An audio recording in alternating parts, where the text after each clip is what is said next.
All right, everybody. Welcome to SandDAO podcast number 17. We are in the 17th episode, and I think we've only been going for like 60 days. But today, I have someone who you all will almost definitely recognize. I know him as Pickaxe Master, but I don't even really know if that's the way what he goes as in the community. So that'll be one of my first questions when we go to introductions. But Pickaxe Master, the host of SandFam Cafe. He's also been in the community as a creator for a long time, and we're gonna get to know him, learn his perspective. I have a list of questions related to SandFam Cafe, to the DAO, and other things. And yeah, Pickaxe Master itself is an experience, a couple experiences that I will also drop the link to while we're discussing, so that you all can check out his stuff. But welcome, Pickaxe Master, and we'll get started. Hey, Lanzer, thank you so much for having me, and hello everyone that joined in. By the way, you can call me Bruno. I think everyone pretty Bruno, much called me by my own name. I don't get by the nickname and all of that, and just stick around. But gotcha. hey, thanks for having me, and hope everyone's having a nice day. Yeah. So the scope of the talk today is a meet and greet and a learning opportunity. Mhm. That's and our disclaimer is we do not represent the Sandbox Game or the Sandbox Foundation. We are not your financial or legal advisors, and nothing Pickaxe Master and Bruno and I say is to be taken as financial legal advice. It's true for me. Is it also true for you, Bruno? Yep, it is very much true for me. Awesome. Cool. Scoreboard. We have two SIPs open for voting right now. It is the Sandbox Academy in the Philippines by Mark Bago, and the second one is the Sandbox Ambassador Program by TSP. Please go Mhm. vote. The last two SIPs that just closed a few days ago did not get quorum, so they did not pass. So as you can see now, that SIP's not approved is now 3 instead of 1, and that's because the NFT collection with Arthmort and the blockchain events in 2024 in Asia for the studios, both of those did not pass, unfortunately. So these two, please go vote. That is quorum. They didn't even make 50%, and that is tough. That's really, really tough. So there's also a sip on the draft, NFT evolution, crafting an NFT drops. It seems to be a more technical one. So Pepe loves it. I don't fully understand it, but I see it enough to say that it seems like it's going to be a good thing for creators. So, I mean, I'll support it, but I'm going to try and get him on the podcast as well. And the checkbook did not change. So we're still at 13% of our budget having been spent on SIPs. And because the previous two didn't pass, that number did not change. So we're DAO already based at 13 spent. 13%. So 1.9 million sand has been spent out of our 15.5 Mhm. budget. And that's just from the approved SIPs. The one thing I realized Mhm. it did not track was some of the expenses being taken out by the DAO team that was approved Mhm. there. And I thought I captured everything because each SIP I have its cost. So SIP 2 was 242,000 sand. I think that's the max that they're allowed to spend, although I'm not sure. That's only what the SIP said. And then SIP 4 was 400,000 and all that. So that's what I'm going off of is what was approved via the SIPs. Because ideally, that's the only amount that should be approved to be taken out of the budget. So Mhm. we'll see, but that's I'm tracking that part. But 1.9 million sand is what's been approved thus far. And then DAO-based.ai is quickly becoming a big measuring tool for the Sandbox DAO. There are 1,800 voters and 211,000 token holders. So I'm still trying to figure out what exactly that part how that works. But Mm. I just did a podcast with Mia Bao, who runs the DAO-based.ai, and she's an advisory board member on Sunday. So that was really cool to listen to her perspective. But we're not here for that. Today we're here for Pickaxe Master, otherwise known as Bruno. So there's his Twitter handle at pickaxe_master.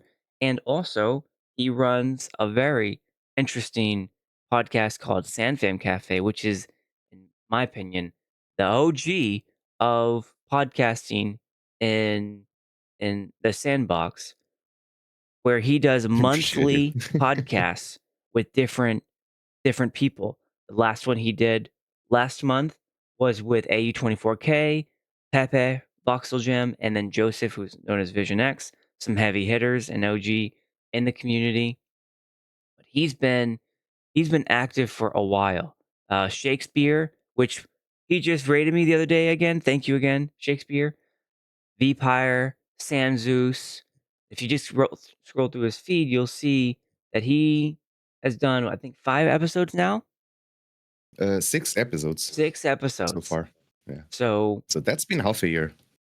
yeah, that's I've been watching his podcast, really eager to communicate with him, and I didn't know I was going to do my own podcast until the DAO. That's when I knew. So I've been looking to get in touch with him for some time, and so yeah, Pickaxe, Bruno, if you would please introduce yourself, where you come from, and how you got to here. Okay, so my name is Bruno. I'm the founder of the Pickaxe Master and pretty much started all there. I know that I have a blurry background, but everything started as a board game. So originally I came as a board game dev. Of course, from my past experience, I've been a CEO of a billboard company for about 7, 8 years. Also been a musician that was fortunate enough to travel all the world and play in all sorts of venues, from little places to stadiums.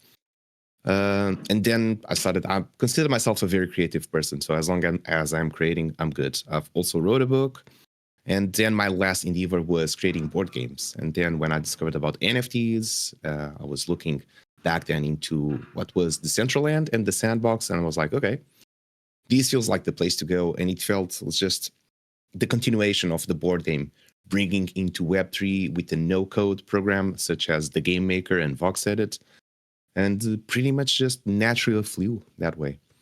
So that's how I joined the Sandbox. It was just the overall interest of Web3 gaming, and then understanding that there's more than just Web3 gaming, but also Web3 for creators like myself. That sounds very similar to how I got into the Sandbox as well. Is That just Hmm. felt like the right way to go, and I was faced with Decentraland or Sandbox, Hmm. and when I compared the two, eventually I went with Sandbox because of the way it looked, the way the partnerships they had. It just felt like the right way to go, and I don't regret my Hmm. decision at all. But you said some things that were really fascinating. You were a billboard CEO, Yeah, so I did campaigns for a lot, a lot of brands during those 7, 8 years. and so like physical billboards, like when you pass them. Yeah, physical. Yeah. Okay. If you don't mind me saying, about what region are you in? So right now I'm based in Portugal. I was born in Portugal, but I spent half of Portugal. my life in Africa, in Angola. So Angola? Dang, this yeah, is fascinating. Okay. So you were born in Portugal, or you were born in Angola? yeah. I was born in Portugal. Then I went when I was 12 to Angola because my parents got an invitation to work there. And as a little children, as I was like, yeah, sure, let's go. So I kind of was raised there. Then I came back for my studies for a college, What? university, how they call it. And I came back to work there.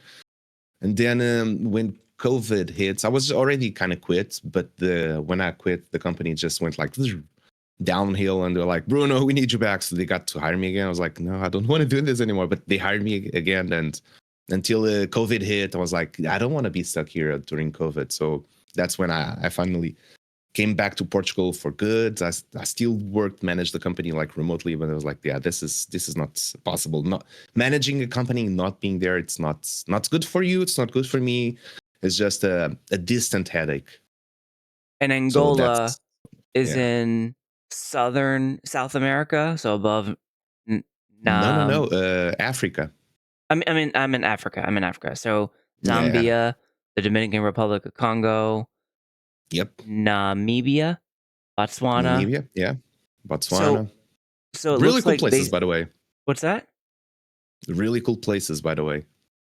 So it looks like they also speak Portugal in Angola, or what language do they speak?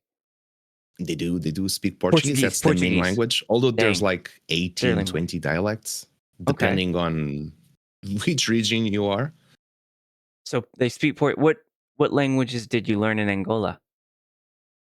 I didn't learn any. I learned a couple of words Gotcha. because the dialect is very different. Gotcha. Very, very, very different. Yeah. So you spoke Portuguese in Angola. Yeah. Got it. I know Okay. a few words from other dialects, but they're just very different from how we talk. So Yeah. it's kind of hard to keep up with the conversations. Like, yeah, you know, when you go to a foreign country, you go to France, you'll be like, "Oh, bonjour," and everyone's like, "Oh, he's a Mm-hmm. tourist," because it just knows those specific words. Yeah. All right. So you're from Portugal. You were raised in Angola. You came back to Portugal. Yep. You were a Billboard CEO of a sounds like a successful company there. And then were you a musician after that, or were you a board games developer? So actually, I was a musician before, and musician has always been like a hobby that at some point I feel like I had two jobs because I was doing these mix up of rock and roll with rap in Africa. So I'm not sure if you know that, but besides like really South Africa, rock and roll, it isn't much a thing there. Usually because they have a strong religious belief, and usually the propaganda regarding that is usually like that's the song of the devil, that's imperialism song and all of that. So Oh, I used to go to TV shows and people would be like, "Oh, you actually look normal for a rock and roll dude." I was like, "Yeah, I'm pretty much normal." Like, so you're a rock and roll and dude. Okay. yeah, I am a rock and roll dude. Were you like a bassist, a guitarist, a vocalist? Actually, I am a bassist and used to do back vocals more like it. Yeah. Is it is it offensive as I say I would have completely tagged you as a bassist? Just you No, got I'm the good. bassist vibe I'm about proud. you. I'm proud about being a bassist. You've got the bassist vibe about you, man. That would have been my number one pick. It's just someone in the background going, no, no, no, no, no, no, no, no, Yeah, no.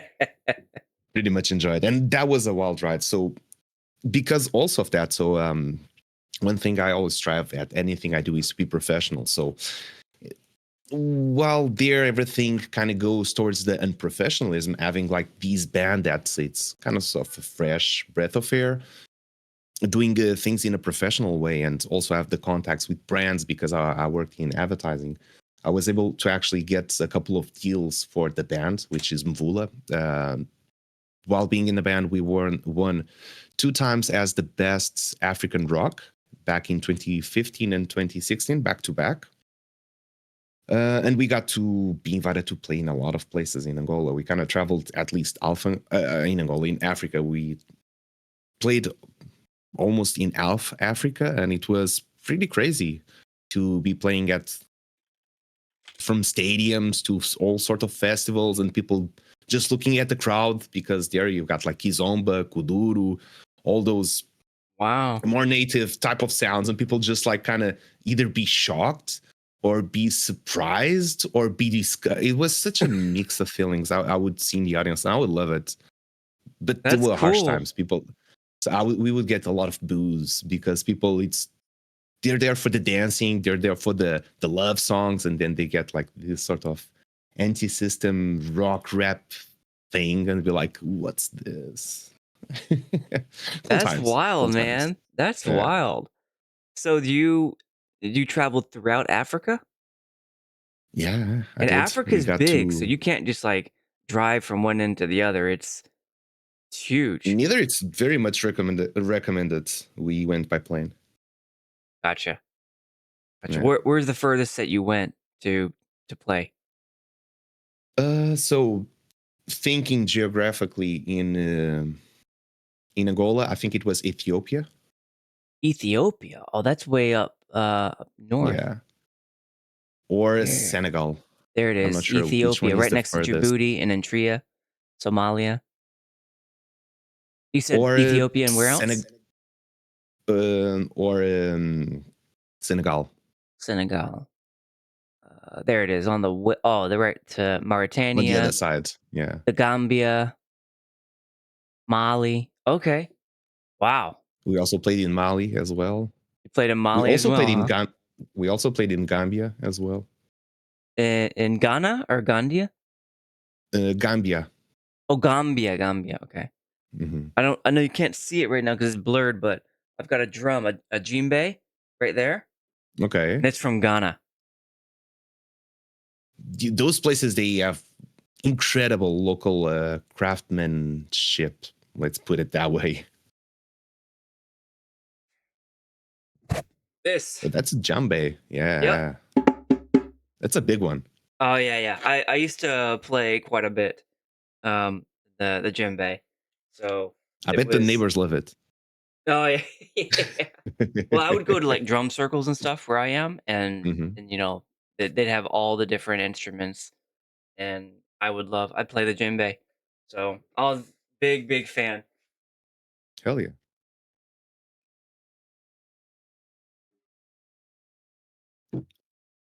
Yeah, that's a big boy right there.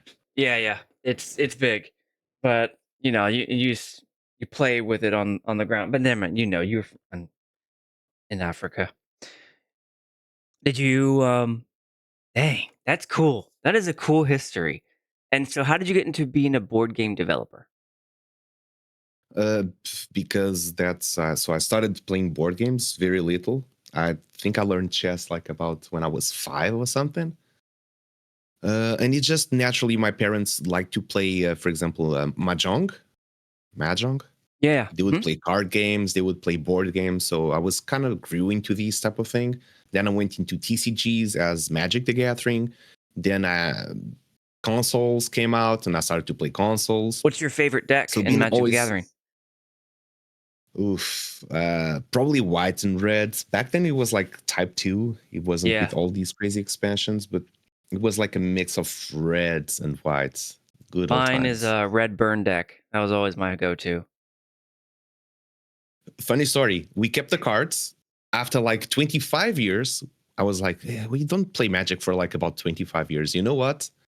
We sold a couple of cards and all the family went on vacation with that sale. You sold all the cards and then you went on vacation? It's just a couple of those, like the most rare we had back then. I remember back then was like, what, spending $20 on a card? That is mad expensive. I was like, yeah, but let's get it.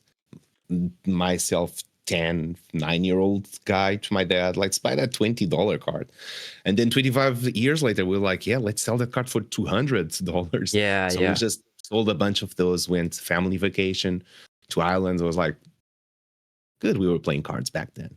Yeah. But fast forward, when if you recall N-Gage, which was the first gaming cell phone by Nokia, and this was like 2002, 2003. I don't even recall that much, but they had the Symbiont operation system. That was like the first OS on mobile that got us to play games. And that's when I started to become like, oh, I want to do this, but I don't know how to program. So kind of assembled a bunch of kids. I was like, okay, I lead a project. Who's going to program? And every kid was like, not me, not me, not me. So you can imagine, it just died there. Um, Going fast forward, we still have the tradition, like when all the families together, we have dinner, we clean up the table, we bring a board game, and we have a family session. So Nice. And so I was already. Mhm. no, go ahead, go ahead. So I was just about to come fast forward again. Is that back in 2018, I decided just for fun to do a board game, which was kind of bringing music related. But I hired an artist and all of that, but just grew too complex. I was having a really hard time to explain. I was like, okay, Bruno, why do you first board game like has these super complex game? Okay, grab it or put it aside, do the most simple game. And it was, okay, I did it. This plays, it's easy to play, good. Then COVID also hits. We got all locked up. All the family got together. I was like, okay, since we cannot leave the house, at least we get to be with each other. We played all the games till exhaustion. And then we're like, okay, what if so my sister is also an artist. She's a painter, also illustrator. I was like, why don't we do our own board game? Let's grab the mechanics we like the most from our favorite games and just bundle them and see what we can come up. So with all of that, I was like, okay, all of this, it kind of feels like it's a mining game. And that's how the Pickaxe Master was born. It Born was out of during your board game. COVID. Yeah. What was the board game called? And he didn't have a name. It was just the board game. The board game. So the board game about mining turned into Pickaxe Master, the Yeah. game, the real game here in not real game, but Hmm. the game here in Sandbox. Okay. Exactly. And then, of course, the No, board makes game was sense. like Pickaxe Master. Yep. Now that makes sense to me. That is fascinating how all that works. By the way, Go West said that he is a red and green deck. So uh, maybe Ooh. maybe one day we'll all go at it in Magic the Gathering online or something. It was stolen. Nah, that's Yeah, he unfortunate. said it was stolen. That sucks. Red and black. Oh, okay, like a Necro Burn deck. All right, cool. I see we have a lot of Magic the Gathering folks Yeah, I see here. that now. So started first with Yeah. chess, and that and mining board game became Hmm. Pickaxe Pickaxe Master. What a great segue. So that's what led you to the sandbox then. Exactly. How did you first find the sandbox? Just searching or what? Yeah, pretty much. It was like I heard the reason why I joined Web3 actually was as a player standpoint. I was like, okay, so as a huge gamer, I was playing a game called Anarchy Online back in 20,000, early 20,000. It was one of the first MMORPGs. And one of the things that it was banned, it was the trading for real cash with in-game assets. And what was And the that game was a called? burden because Anarchy Online. Oh, Anarchy. Yeah. Okay, got it. Gotcha. You remember that? Yeah, I remember. Nice, nice. That was a really good game. I didn't One play it of the a best whole games I've lot. played. I didn't play it a whole lot, but Mhm. I did play it a little bit because it was one of the back then there were only a small list of games that you could Yeah. play. And Anarchy And it was was one of mad them. complex. I just love the complexity. And then, of course, World of Warcraft launched, and just it was what it was. The success that it still is today kind of Yeah. took the MMORPG podium for a long time. But what did I mention this So game? you joined as a player and you joined Oh, what like okay. during Yes. season 1? Which season? It was before Alpha Season 1. 4. Okay. Yeah, before. It was not even announced when I joined in. It was Dang. like GameMaker 0.6, something like that. So that was the reason why I searched for Web3 because I've got told about NFTs and it was mainly the art use case. I was like, not totally convinced about that, but okay, I guess we're in a digital era. So proving ownership of a digital, everyone can copy. Okay, I can understand that, but you have the physical, but okay, whatever. But then someone told me like, but NFTs, gaming, it can be a weapon. It can be. I was like, okay, I like that narrative so much better. I resonate with that narrative. So that was like, okay, Web3, what do you got? And back then it was so few things. It was Axie Infinity. It was the Centraland. It was the Sandbox. What else was there? It wasn't much out there. Like really wasn't much out there. That Yeah, I was at can't think of least anything else. something playable, you know? Everything Yeah. else was just in development. So I look at it, I was like, okay, this feels like Minecraft and you can build on top of it and you can play. So it's even better than just playing a Web3 game that you own the assets. You can also build a game. So yeah, it was just a matter of a decision between Decentraland and between the Sandbox. And looking at the features, perks, roadmaps back then, the Sandbox was like, yeah, this feels like the place to go. And so did you join as a no, you said you joined as a player. How long before you were a creator after that? No, after I see that I never joined as a player. You'd never So joined as a when I player, saw you're this, just a creator from the beginning. yeah, the reason I got attracted to Web3 was as a player. But when I discovered that you could be a creator in Web3, I was like, scrap all of playing, let's create. And it was you said 0.6? Yeah. Wow. Wow. I don't think I even joined until was that I think it was point 0.8 maybe? What are Oh we on man, now? you skipped a lot 11? of trouble. Yeah. Now it is a 10. Yeah, 10? You I skipped think I joined in at the end of point 0.8. you skipped a lot of trouble. I heard. And Yeah. And I'm more of a publisher than I am in there doing blocks and stuff. So even Mhm. then, I didn't understand it until Floor Droppers, really, which was not long ago. Okay, so you joined as a creator during point six, and your mining bit board game, your actual physical mining board game, that's what inspired you to make Pickaxe Master? Was that your first one? Can you repeat the question? So your first experience, was it Pickaxe Master? No, no, I had built two other board games before. No, I mean, uh, in Sandbox, was Pickaxe Master your first?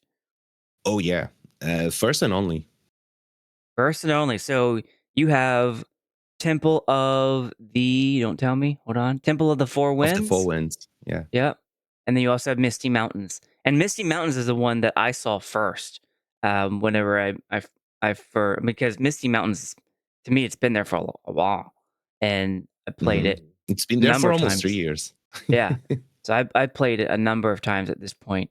But here it is. I'm showing on screen, and I'm gonna post it in chat. So Pickaxe Master, Misty Mountains. And so tell me about those two. Are they different parts of your board game, or is it just it made sense to make two of them? So we tried to do an adaptation of the board game, but it was impossible due to the game maker limitations. Right now, we probably can do a better uh, imitation, but it's still the turn-based type of thing in the sandbox for multiplayer is still very rather limited. So we decided to go like, okay, let's do an adaptation. Let's think about the concept, which is mining, getting resources, acquiring pickaxes, and just go into a sort of Web3. So our original idea, which is what we actually want to do, and we have not been able, was something as simple as you go to the game, you have one sand, and you with one sand, let's say you purchase pickaxes, and you got yourself 1,000 pickaxes with one sand. You go mining, each block would consume an X amount of pickaxe and would give you a reward. You could either take this reward as an NFT that you can store in your wallet and then you can use it later on to either craft or buy stuff or whatever, or you could sort of transform those resources you just mined back into sand. So it was a very simple game. The first goal was like, okay, this is Web3. It needs to have a strong economy. So the first thing was create a strong economy. If we can create a strong economy that is based on acquiring pickaxes with sand, with a token, and then with those pickaxes acquiring then all of these gems and resources, then we can build everything on top of that because we have established an economy. So it was pretty simple the way in, the way out, and we just had to build on top of it. But sand transactions are still not a reality.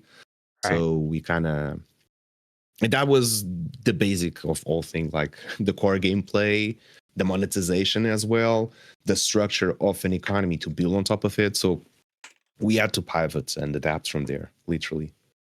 So the point of the game is to earn pickaxes. No, the goal of the game is to earn resources. The pickaxes are just a mean to get those resources. Through picking up pickaxes. You're buying pickaxes. You're buying them. What can you buy them now? Well, so since we cannot have transactions with sand, when you enter the game, we give you a 2,000 masters that will give you the entry just to play the game. So we had to Gotcha. pivot on that. Yeah. Yeah. And so the SIP that's in draft right now, so it will go to vote in 2 weeks. Seems like will help with that. The recipes that can turn into on-chain transactions. So maybe that's changing, maybe. But Which one? oh, There's one in it's draft? under SIP ideas. Oh, SIP draft. It's called NFT evolution, crafting and NFT drops inside Sandbox. You're taking me now this one. So I go over proposal. I'm gonna go this as someone that's watching. Probably they also want to know like how to reach there. So it's Yep. forum at sandboxdao.com, right? And then we go there, we click on proposals, So when and we when you would go go. there, you go to forums, click on Mhm, proposals, and click on SIP drafts, and then the fair top one you'll see my face, but NFT evolution and crafting and NFT drops. That just mean I replied last. mhm, You click that, and then you'll see a picture at the top of someone at a table, and then mhm. TLDR is to all the stuff that it is. But it basically is crafters can set up a recipe to trade an asset for another asset. So potentially that Mhm. could mean trading sand for buying things. And NFT drops where once they complete a quest and they get a certain NFT in their wallet. So or this one That would proposes be on the very claims dope. page. That would be very dope. I think that if you align this with the persistent feature, which is being able to save, people can kind of have an objective right now. So it would be like, okay, I'm logging in today. I'm going to play for these 30, 1 hour, 30 minutes, 1 hour that I have available to play. I would get these amount of, let's call it diamonds. And every day I was trying to um, hustle on getting more diamonds until I can reach, okay, I got 100 diamonds. Now I can trade those diamonds for these pickaxe, for example. So and being able to do that in game and get then the transaction to actually get the NFT in my wallet, it's a step. It's a major step. I think that it will help out so many different games. Yeah. Well, that's what Pepe responded back to because I didn't fully understand it. 'Cause I'm not a game developer, so I'm looking at that and it's outside of my expertise. But Pepe's a big fan of it, and it reads pretty straightforward to me, even though I don't completely understand. And so Mhm. I'm supportive, and it sounds like it's going to help you as well. So sure. It could Now, be interesting. Yeah, I'm not sure how the extent this goes. I really will have to look this after these the podcast just to understand what had happened. So they just say I'm just reading this out loud. The ability to fully recreate the NFT economy and game mechanics of successful crypto games in Sandbox. hmm Okay, that really grabs my attention. good, Yeah. good. All you creators go in there and read it because it's apparently going to be very helpful for you. So Oh so you yeah, had I'm 2 gonna experiences. read this. Yeah, so you had 2 Hmm. experiences for quite a number of years now, and how did that okay, I also saw that you have a pretty extensive website devoted as this as well, like, you can join clans and connect your wallet. What's going on there? I never did that portion of it, so I don't really know much about Okay, that. so this is the part that so we got very lucky. All the team on the Pickaxe Master has then found on the sandbox. It's just a group of individuals that are very talented and believed in the mission that I wanted to bring alive, and we teamed up. So it was a very organic team that formed. It's all SandFam as well. And one of the members is actually a very, very talented programmer. And I was like, I don't know how, honestly, I don't know how, with his programming skills, he actually went to the sandbox as a no coding tool. So I was like, okay. But the fact that he understands programming that much, it allowed to create this website, which does have a sort of tools that I'm very proud to have them available right now. So you connect your wallet. By connecting your wallet, you create yourself immediately an account. It has the security of the login in has to be with the signature transaction, so you don't spend. You just clock in. I don't know the technical details, but it's pretty much what you do on OpenSea. It's pretty much what you do on the sandbox. It's just that signing, which I believe it's the key factor of securing of bringing security. Now with that, you can put yourself your username as well, and voila, you got yourself an account. Now, Gotcha. what we have here, and the reason why we built the website is because we want to have as many leaderboards as possible, and we would need a place to bundle them up. So, originally on the first seasons, which were done manual, they were also a big headache because we had competitions for like who's the best coal miner, who's the best iron miner, who's the best copper miner, silver, gold, emerald. You can name it. There's already quite a few leaderboards there, and having to run everything manual was just being a pain. So this is one of the reasons because we can sort of display all of these leaderboards here. And once, hopefully, when we get access to APIs, then we can just run this automatically, super easy, just to get the whatever information on the website, on the game, on the sandbox. We just grab those and sort, filter, organize it as we wish here on our website. So that is one way. The second is, so that's more like individual play. Now, one of the things that personally myself have experienced as playing MMORPG was that, or even other games, that I would most likely have stayed longer in a game because of the friends I've done along the way. So, for example, back again on Anarchy Online, I probably would have quit the game sooner if I was not part of a big alliance that I would log in, I would raid with them, I would play with them, and just like you create a bond. Also, I remember playing One Piece game that I still play it today. I've been playing like that game for 5 years, and it's the same. You play it because you found those people, you play together, you go competitively about it, and you just stay there. Not only because you like the game, but because also you create bonds with other players, you create friendships, and then it becomes also a second reason to come here and play. So for that reason, we created this system, which is the clan manager. So we have, along with all our leaderboards, we have individual, we have clans, so which is sort of a group leaderboard. Now, with this, you do need an avatar to be part of this, so it's pretty much exclusive. It's not, we have a free to play, you don't need anything, but for groups, you do need an avatar. Now, what can be done here? So, for someone that has an avatar, you can either create a clan or you can join a clan. When you create a clan, you can create the structure of the clan. While creating the structure and the parameters of the clan, you can decide which members are going to be invited. They do need to have an avatar, and you can only join one clan with one avatar. So it's not like with one clan you're part of everyone. And also you can decide who are the eligible members to contribute with their score to the overall clan score. So that is the clan manager. It's pretty much a place where you can manage the clan as, let's call it the leader or as a member. In terms of gameplay, you play the game, you get your own individual score, and then all the individual scores get summed up within the clan. And then we have a clan leaderboard, which is literally clans fighting each other for the top place of the leaderboard. Then we have another tool, which is the avatar loan. So people can actually rent their avatars. That's some of them just purchase like 2 or 3 of those, but they can only rank with 1.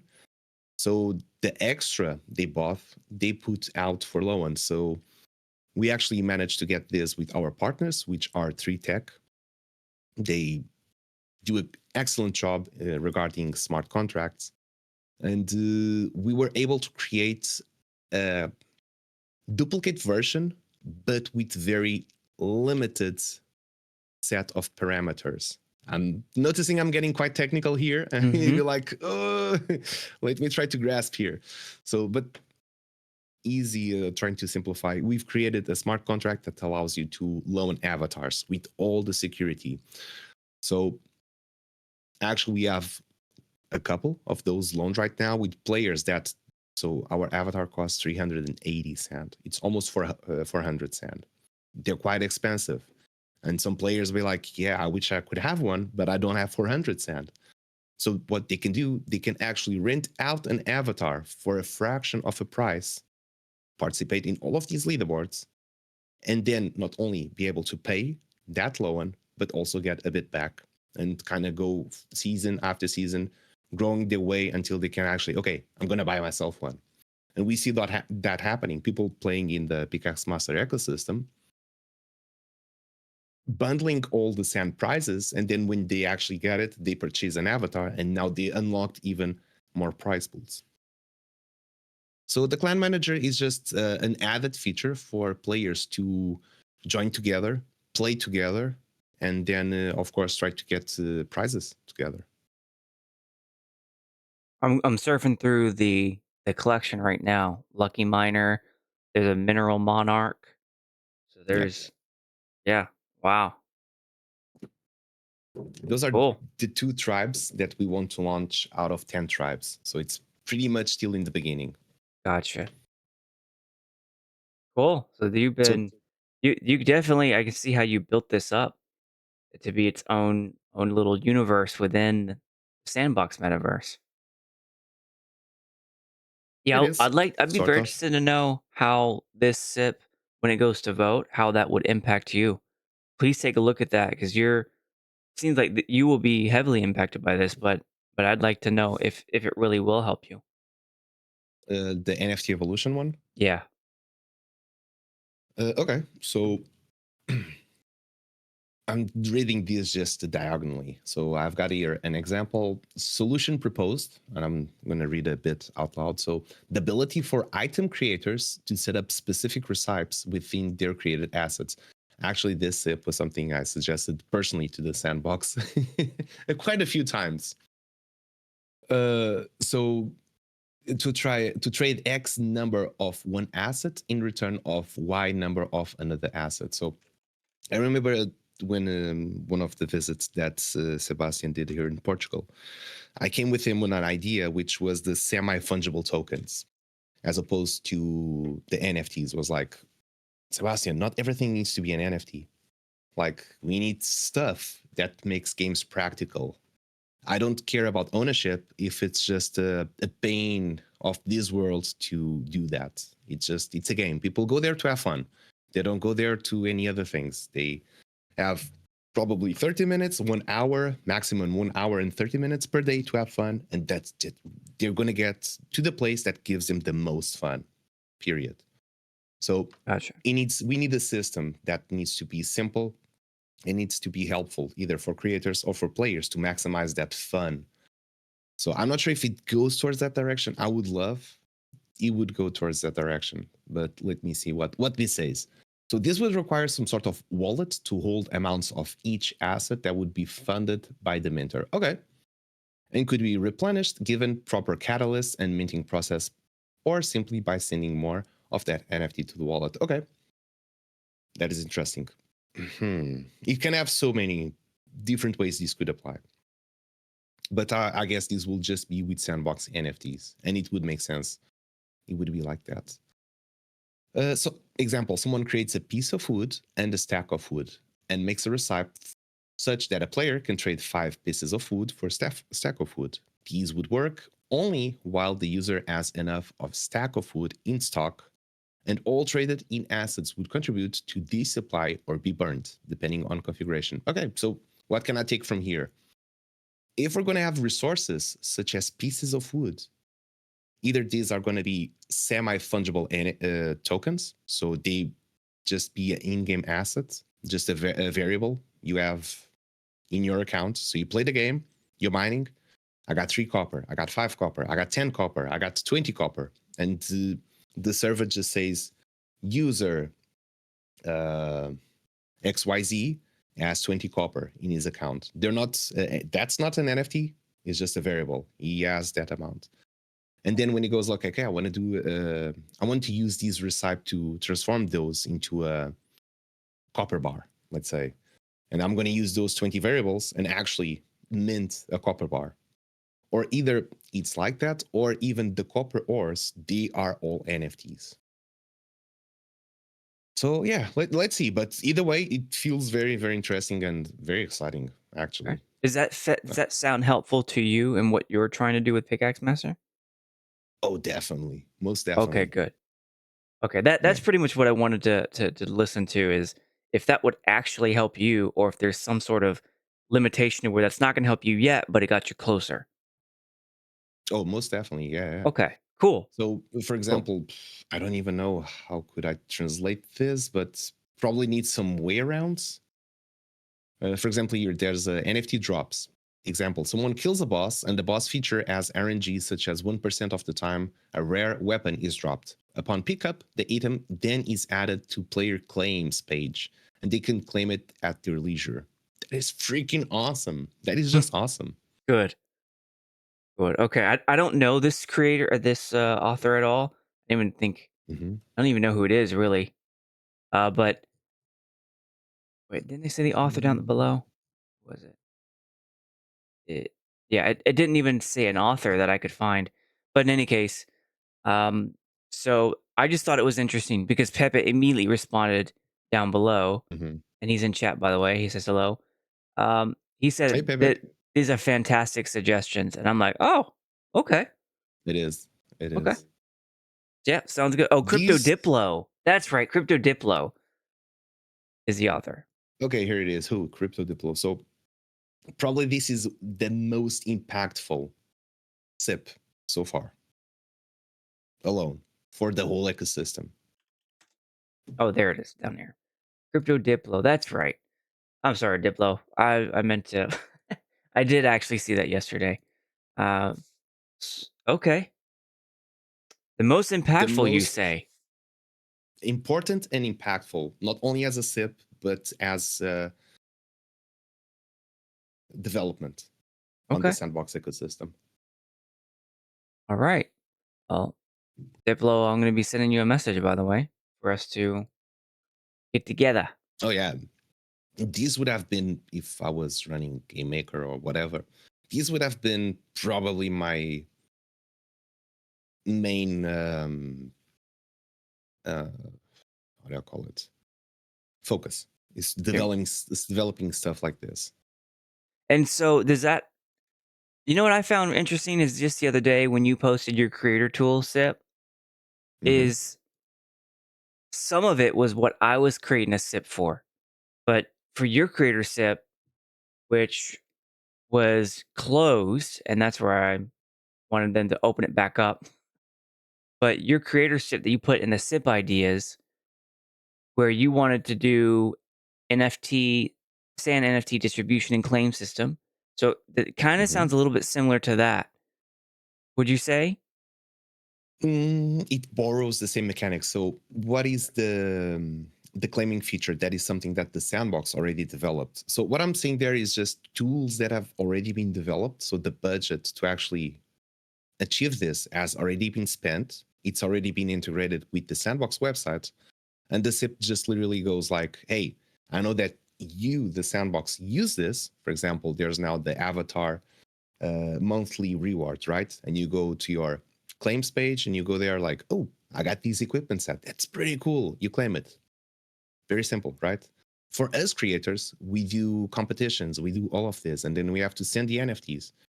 How much professional would it look if you just play the game, you get yourself ranked in the leaderboard that we have seen in Dr. Bunker's trials, we have seen in Alpha Season 3, you go to the website along with, for example, you go to the experience page and then you have the tab for the leaderboard. You would see your place on the leaderboard, you end in this certain ranking, and then you just go to your claims and be like, sent by the Pickaxe Master. You just got these X amount of sand and you got these pickaxe, for example, or you got these amount of resources, and you just click claim. Now the website just becomes super powerful. It becomes the centerpiece. Everything just revolves around the website because you have all the tools, you have all the information and everything you need. So it generates and it creates a lot of value. Either you are a player because it's very simple to use, you just use one system, you don't have to be. And that's the thing. I would not want for players to be like, okay, I'm going to the Pickaxe Master, I'm going to their website, now I'm going to SandRush, now I'm going to Tempest, now I'm going to Touche, and I'm going to, and you just spread around.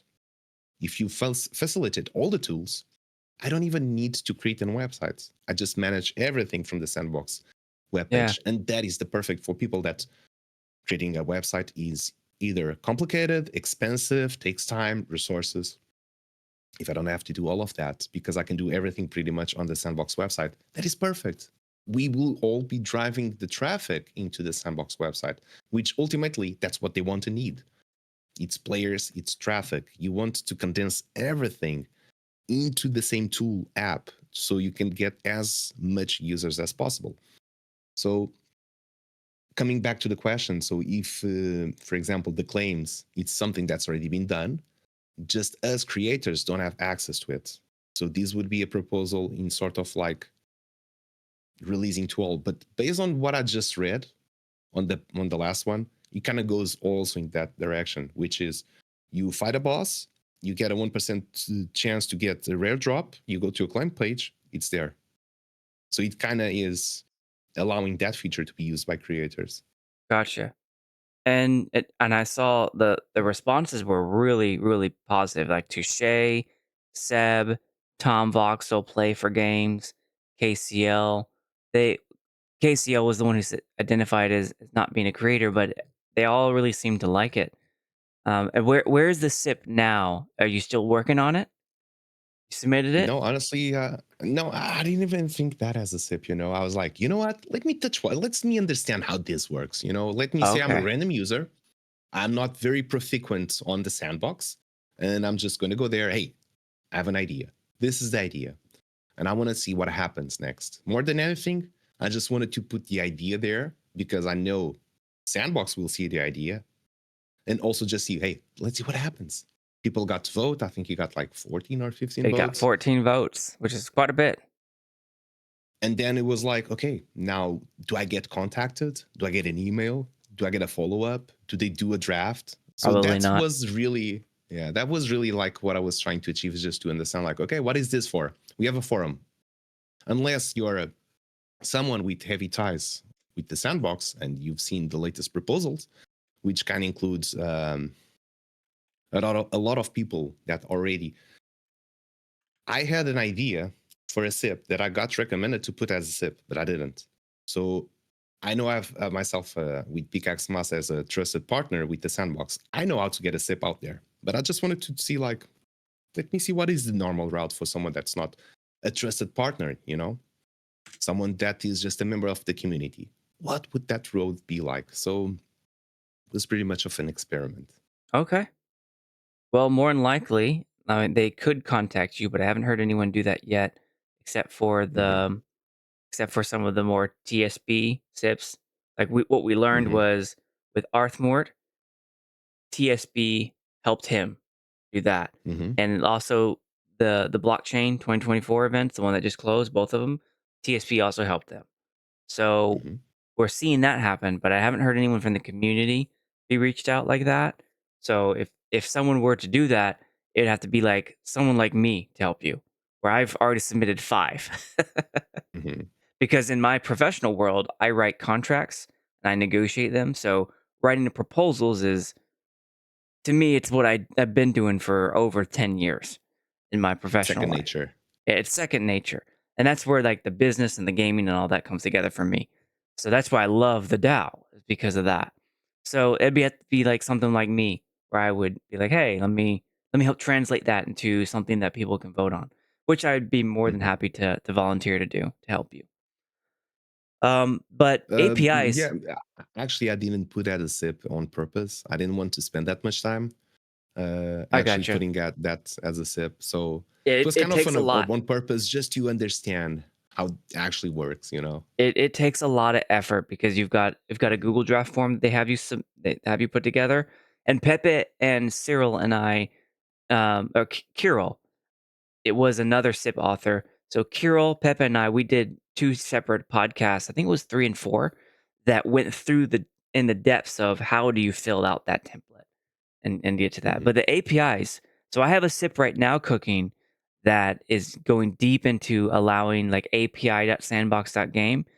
You mentioned that briefly. How much did we overlap? Because I have like a long list of things I've accumulated from developers and other people who say, if you were to enable the API, this is the stuff we'd want. Oh So yeah, it sounds like this was an idea, but just to kind of see how it was going to go. it was not that much extended. This was like, okay, let me think on tools that one are already developed. So meaning that the costs of actually achieving this are very, very low, because also the goal is to save money. As someone that was a CEO, I understand the urgency and need to spend as less as possible to keep the company as profitable as possible, so it can have money to grow, it has money to expand, it has money to sustain, and also prepare for any dark times that it might go, because all companies go through there once in a while. But the thing is, okay, what's already developed out there, which was, okay, leaderboards, we've seen that active, we've seen that working. It was already there. So costs of developing and implementation, zero.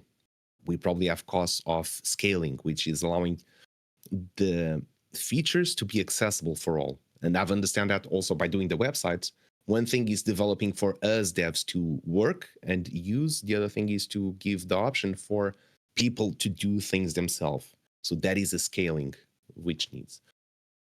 That is one. Second would be the claim/distribution. We get our claims through the claims page. Either it's an NFT or either it's sand.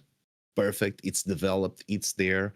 The smart contracts exist. Now we just need ourselves as creators to be able to use those. The third was, I don't even remember what was the third one. I know that it was the APIs. Leaderboards, Let me try EP to. seasons, APIs. Okay, yeah, the EP season. So the EP season, if you recall on Alpha Season 1, 2, you need, even sometimes on these events, you need to acquire these amount of Ethos points in order to become eligible, like that minimum threshold, to get the prizes, right? So I think EP seasons can work wonderfully in many different aspects in terms of, one, user retention, and secondly, it could also be bot prevention. There's many things which that can help in so many ways. Gotcha. And that's another thing that's already been developed and it's already been implemented. We just need to scale it for every. I would love to have a season, like for example, we're doing seasons right now. I would just put it on the Sandbox website. I got the leaderboards there. So people would complete quests daily or even for the season, they have to complete this. They get the EP, so they become eligible. It fight bots as well because it needs to follow all of those specific orders. And then I would be able to distribute whatever prizes. And I didn't need one single time to be out of the Sandbox website. Neither the player needed one time to be outside of the Sandbox website. Now, this is, I call it quality of life, you know? It just becomes everything super simple. And the fourth one would be, of course, APIs. Of course, if you're using an API, it means that you need to have at least some programming skills. So these would be for the other three are just like, I know nothing about programming. I know nothing about computers. And I got everything on the Sandbox website. The API would be like, for example, I don't want to have just one leaderboard. I want to have best coal miner, best iron miner, best copper. Just on resources alone, that's like 15 different leaderboards, you know, because I think that's also part of the fun. And I would be able to create all of these diverse gameplay based on that. That then, okay, you have to visit the website if you want to go to the sort of extended gameplay. But other people would use it differently as well. I'm pretty sure that with the release of APIs, people can kind of do crazy stuff with it. Yeah. But yeah, Well, that's well, that's the thing. I'm seeing a lot of people in the chat like Kachinga and Yuri, and Pepe already said that they liked the idea, and Touche said they liked the idea in the chat and on the forums. I don't know. I put it on my backlog, so for my people the team and I, for us to look at and try and maybe create that SIP and consult you on how we can do that. Sure, I have no personal goal into be putting SIPs out there. I'm not very much in I terms when love it it. comes to the DAO I love it. proposals and all of that, and just becomes very much politics. I'm just like, nah. It is a bit of that, I just want to yes. see, yeah, I just want to see product development. I just want to have fun. I just want to create, and Yeah. I'll leave that for the grown-ups. Yeah, I'm in love. I love that stuff. So I have it right now as SIP number 13 on my backlog, but I'll talk with the team and see what we can do about maybe bumping that up, or I don't know. But I'll figure it out with the team. Yeah, we have a lot of SIPs that we want to write. So many things that I've seen across the board. Like I want to input that, and I want to input that, and creator products. Half of them, the other half of them is stuff like the Sandex, which I'm currently talking with Cyril on the forums about. Tracing. How do we identify the publicly linked user handles for all the voters, so that we don't have difficulty meeting quorum anymore, and stuff like that. And That would be was one of the things. Like, how long has been since May? So that's been at least 3 months. So a fourth, 25% of the year has passed, and I've seen no developments regarding any progress regarding that. Actually, it's been the opposite. We started with the first sip. The first sips with kind of everyone voted. So they had to be republished, but yeah, they met quorum. Then we had the first one with Sandwich by Pepe that also met quorum, but it was like it needed so much. The Sandbox needed to do advertising. We were all pushing, we were all sharing. It was like, yeah, let's get Sandrush proposal approved, and I think it met quorum like on the last day. Now these last two didn't even met Alf quorum. It just for myself, it's just an indicator on how unengaged everyone is with the platform itself, rather than Yeah. let alone the DAO. So I think it's just a reflection of the reality, and that would be one of my main concerns. Actually, how to get people engaged in. It's like that politicians. People were like, voting day is that one. Go there, vote. Don't go to the beach or don't stay at home and all of that. You know, those sort of campaigns where people like go vote there and like that. I think it Yeah, would it really is a need, bit yeah. of they do seem very disengaged, and my goal, I feel excited about helping to engage. And I I think feel you've been strong doing a about good that. job on that. Oh, thank you. So let's detour over to what your engagement was, which was the SandFam Cafe. So talk to me how that came about. Where did SandFam Cafe come from? So the SandFam Cafe comes from, I think I had that idea boiling up in my head for a couple of months last year, and it just felt like there was a huge gap in the space for actually talking about TSP content. I remember back then the person that actually was more confident and comfortable about talking. I think there was this sort of bubble that everyone was kind of afraid of get out of it, just fear of backlash or something like that. So it just felt like a place where everyone was patting each other on the back, and that was really putting up on my nerves. I was like, no, we need to have real conversations. People need to disagree on stuff. Like we can just not be all agreeing all the time. We're not going in the right direction, so something's off here. And I remember that Joseph was, when he was streaming back then on the Sandbox, he had sometimes they would bring up topics and had a real talk about stuff. So I was like, I now remember those kind of were a sort of a fresh air to talk about stuff, you know. But then it passed a long time without those, and it just felt like there was no space in this ecosystem to actually just have some real talk about stuff. Because one thing is like when you go public, and I think it was pretty much back then was like felt it was very institutional, you know, like the Sandbox and all of this. And since we're all GMF projects, and he's like, yeah, well, now we've got to. I felt like at some point the GMS was sort of buying your silence, you know, like we support you, but everything else that happens, you just go like, so Gotcha. it felt like it was pretty much that bubble, because when having private conversation with people, we just go like, you know what, it feels good to actually be able to talk about these things, because they're common problems, they're common things that would be either concerns or whatever that we mutually had, but we felt the fear of not being able to share.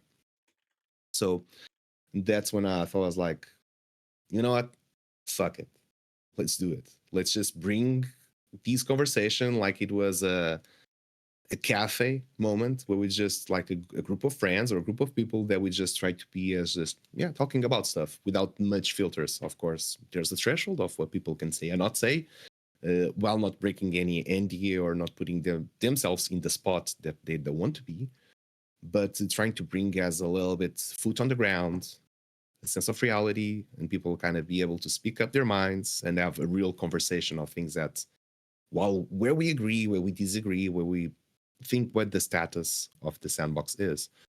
So that's how the SandFam Cafe was created. But it was just pretty much out of, I want to talk about this. There's nowhere to talk about this. So why not let's create something here?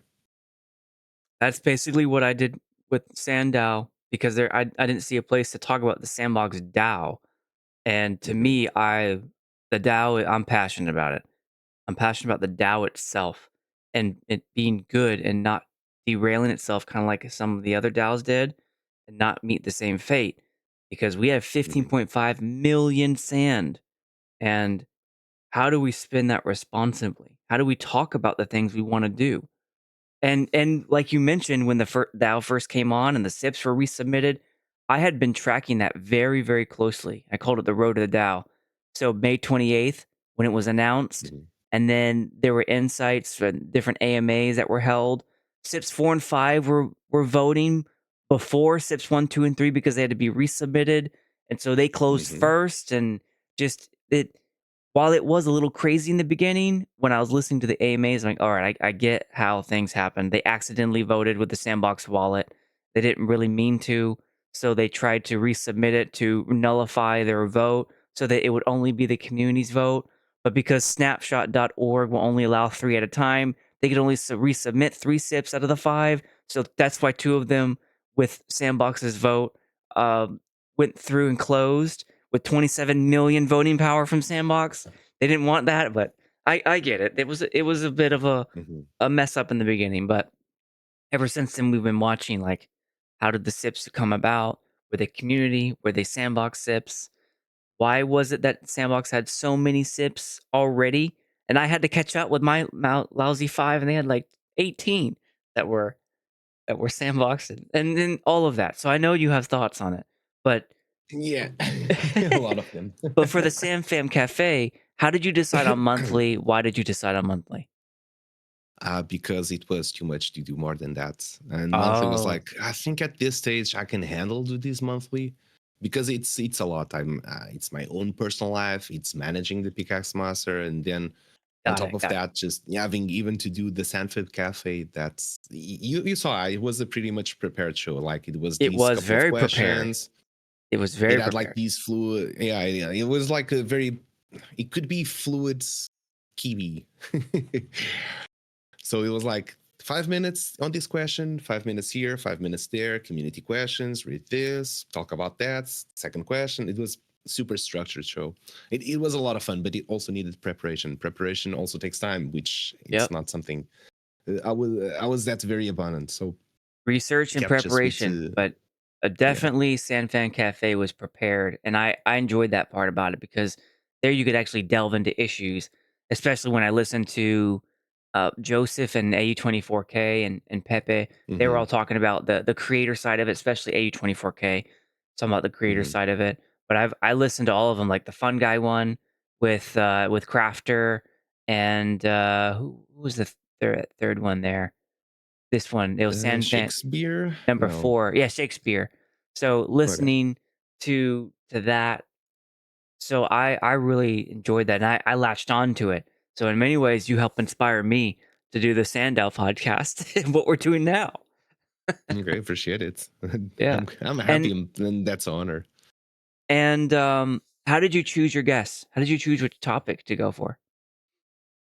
So that's so on when choosing the guests, I try to come as one person to represent the artistic side, one person to represent the creator, so game dev side, and someone to represent the player side, which kind of narrows down and kind of breaks into hard choices on how to get people to be on the specific show, and I try to see like what would possibly create synergies along with the conversation to be as fluid. So because I would look at a group of people like, yeah, these probably just go, the conversation will just go that direction and just stay there all the time.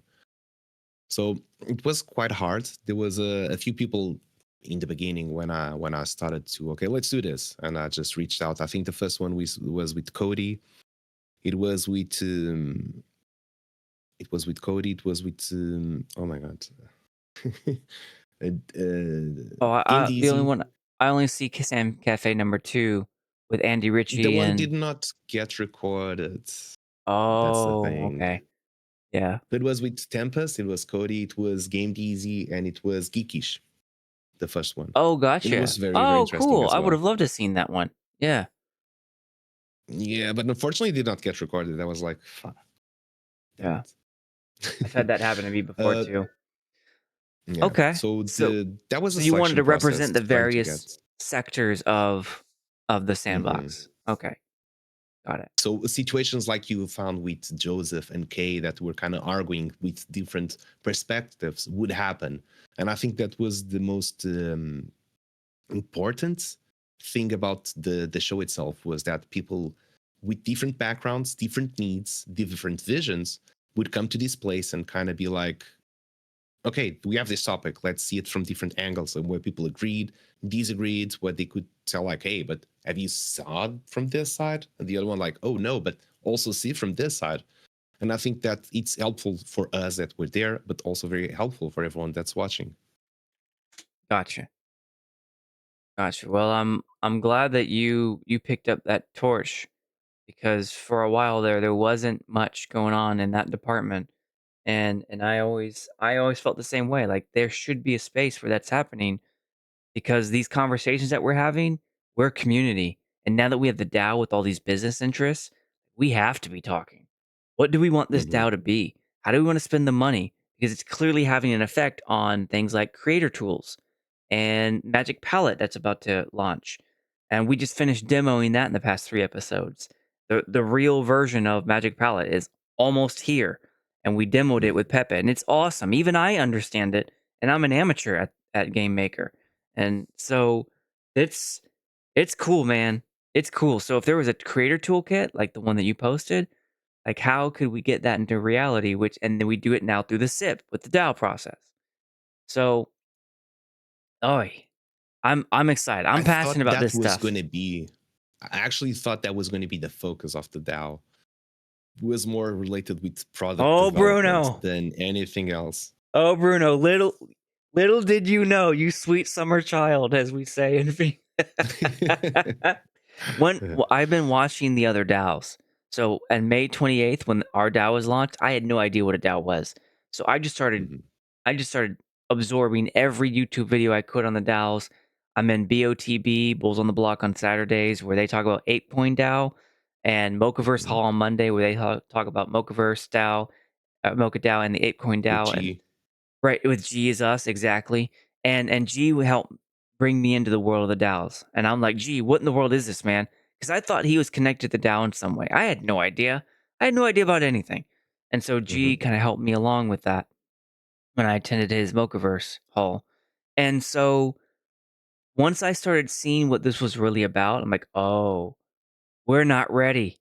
We're not ready for all mhm. the outside interests that are about to start submitting SIPs and start Yep. eating up that budget for things like the 8 Coin DAO. I think either did or they had a AIP proposal that was just about a car. So they Mhm. wanted to like rent a car out and stuff like that. One person did. Another AIP wanted to fund a Formula One race car, and then they Oh got Board Ape yeah, there was Media. so many Of crazy so sips. many things. It just opens up the whole floodgates to anyone who can write Yeah. well, who can campaign well, can submit Mhm, an improvement proposal that will go to vote. And then it's based on who has the voting power. So you've got all these dynamics working together. I'm like, mhm, we gotta have a space where we can talk about this. Otherwise, we're just gonna get flooded. And so mhm. that's basically why I'm doing what I'm doing, is because I want this to turn out to be something that we really want to vote for, not just someone who knows how to get the system behind them and then it works for them. But is it really for creators? Is it really for a SandFam? So I think let's jump information is into. the strongest weapon that can be in the world. Yeah, I'm with you on that. And so I have a professional background in, like I said, contract writing, proposal writing. So I know how this weapon can be wielded if it's not wielded by someone who is invested in the health of the community. And people like Mhm. you, people like Joseph, Pepe, Touche, Miguel, who else was in here? Play There's a games for lot. There's a fun. lot to name There's there. Yeah. so many. Kachinga. Panda, there's so many people who invested in the health of the sandbox, and the DAO is a weapon that can be wielded against the sandbox if we don't know what we're doing. So the good news is I come from the business background, so I see it coming, and that's why I'm doing this specifically. The term SandFam, though, I used that without any knowledge of its background until someone sent me a message. Who was that? I think it was Dankoy. And then I talked to Batman and the Sand Fam. Oh shoot, was it? It was a Discord. Hold on, give me a second. I'm staring at it. SandFam home base. Can you talk to Hmm. me about where the term SandFam came from where what you know of? The terminology, I think it was first used by King of Crypto, uh, probably 2021 or 22. I don't even recall it. It was quite some time ago. And then it was like, yeah, everyone started to use SandFam. And it just became a common word that we would describe the community. Gotcha. So I reached out to Batman, and when he gave me some explanation over a message, and he actually said that he picked it up from someone who wasn't affiliated with anyone, who just used the term. And over the past couple days, we traced it to, all right, we think it was Bunka. And December 7th, 2021, Bunka Collective said, check this out, SandFam. And then in January, everybody started Hmm. using it. uh, Batman started using it. Candidly Kristen started using it, and it just took off from there. But Bunka, Hmm. just this random tweet, I'm gonna show here. That's where we think it started out. Here I have it shown. Just check this out, SandFam, in December 2021 to a Sandbox tweet here, and that's the earliest mention I could find, and that Batman could confirm. So were you at all connected with KOC games? Or was this just you used it because it was the right term to use? How did it happen? So we had the first run back of the SandFam Cafe, but it did not work that well back then. Uh, on the first episode, it was myself, it was King of Crypto, it was Game DZ as well, and and I think it was Half Dark, which then Miss And did you Half say Dark as well, Halfgar? by the way. Half Dark, Oh, Halfdork. Okay. yeah. So Half Dark would stream every day, about like around this time-ish, and he Hmm. would be explaining Game Maker, like Cyber Dragon does, explaining the Game Maker and Oh, all of okay. that. It Gotcha. just stream Gotcha. every day. A lot of us learned from Half Dark, so really miss him, gotta say. Sorry, but it was back then. It was that first one happening 2022, maybe early 2023, maybe. I don't even recall it. But the terminology was pretty much that, like SandFam. So yeah, I'm not Gotcha. sure even what was the question aiming at. I guess the question was is that when I use the term SamFam in the SIP process, Hmm. some Dankoy said, "Hey, do you realize that you're using that term, but it actually means a specific subset of the community?" I'm like, I didn't know that. I thought SamFam just meant the whole Sandbox community. And he's like, Me "No, too. it actually has different origins." And so that's where I talked to Batman, and then Okay. it just coincidentally, you and I were already on the books to talk about SandFam Cafe. And so then I was wondering if there was a connection there at all. Now you're telling me. Now you're telling me stuff. Actually, Sand Family is just anyone related with the sandbox. I would assume anyone related with the sandbox as a player, as a sand owner, as a developer. I make no That's what I thought. boundaries on that. That's what I thought too. Yeah, But it that's what I seems thought like, as well. yeah, and Kachinga is in the chat as well talking about it, and how they help popularize the slogan.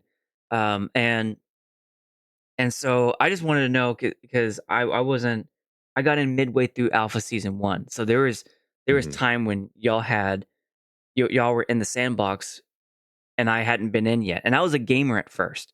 I was just playing Hmm. the game. I wasn't even a landowner or an avatar owner or anything. I'm like, this is cool. This looks like Minecraft and I see a lot of potential here. And then I started increasing my participation.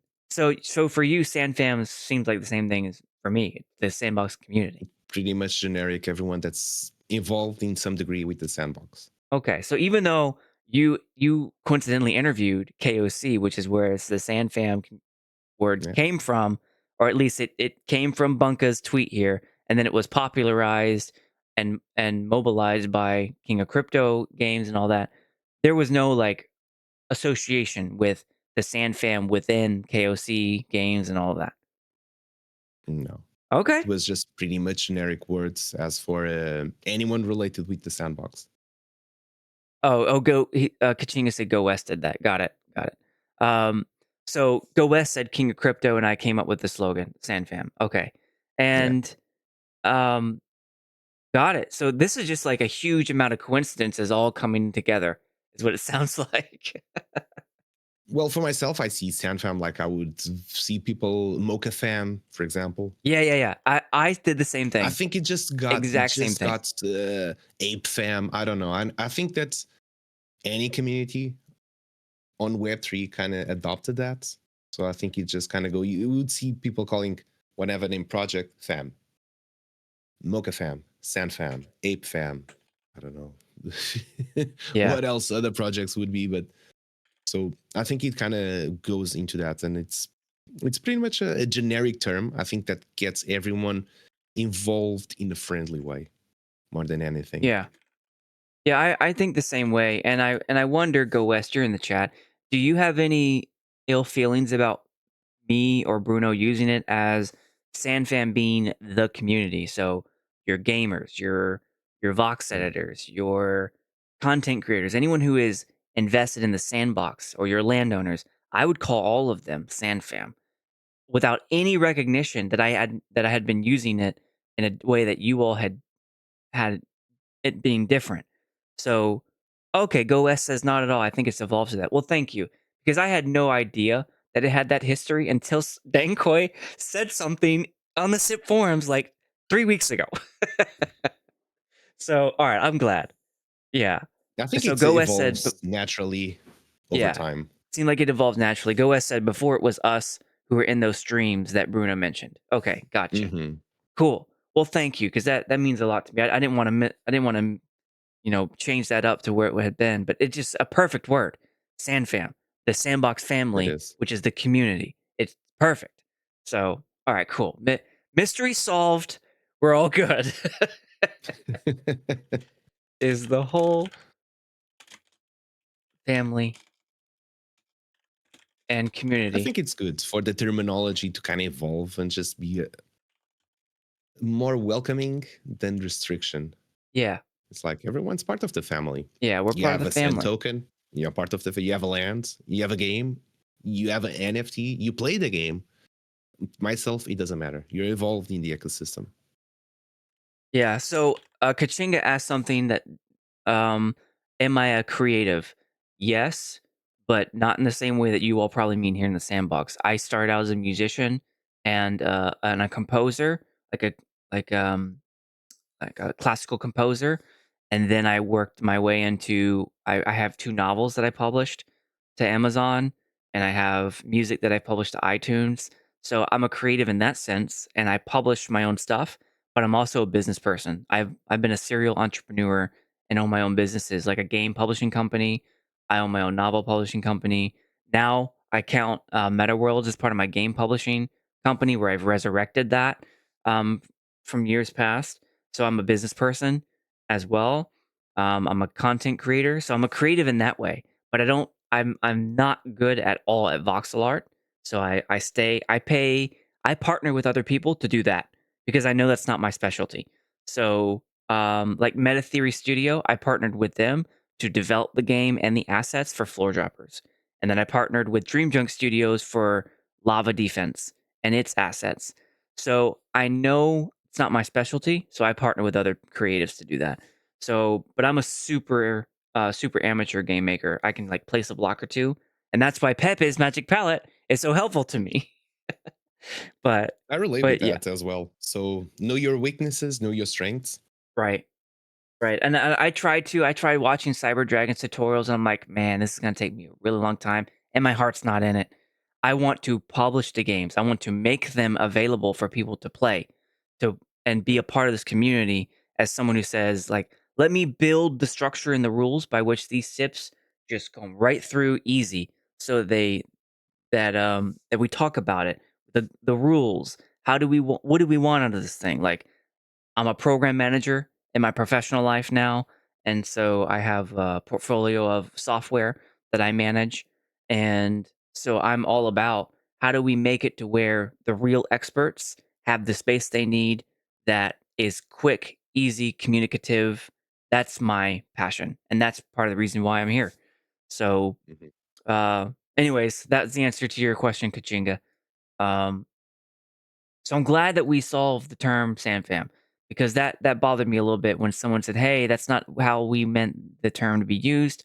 And so Batman is like, "Hey, it's cool that it's evolving the way it is." And then Go West, thank you for confirming that too. Okay.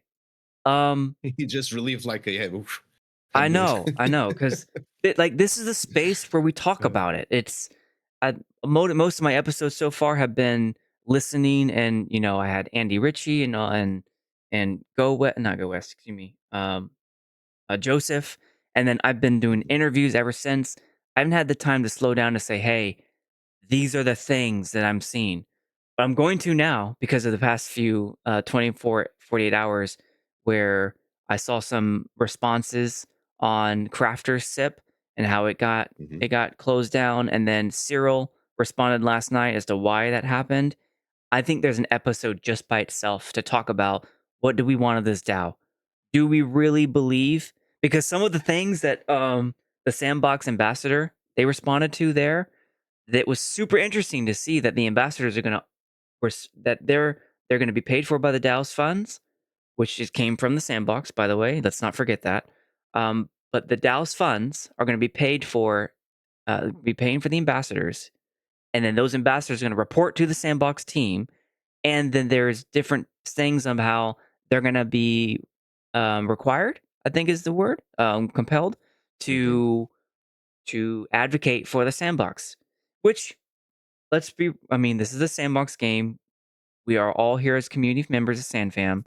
We want to see it be healthy, but is the DAO here to do that? I'm not sure that that's exactly. So let's jump into that. What is your perspective, So, Bruno, on the Sandbox DAO?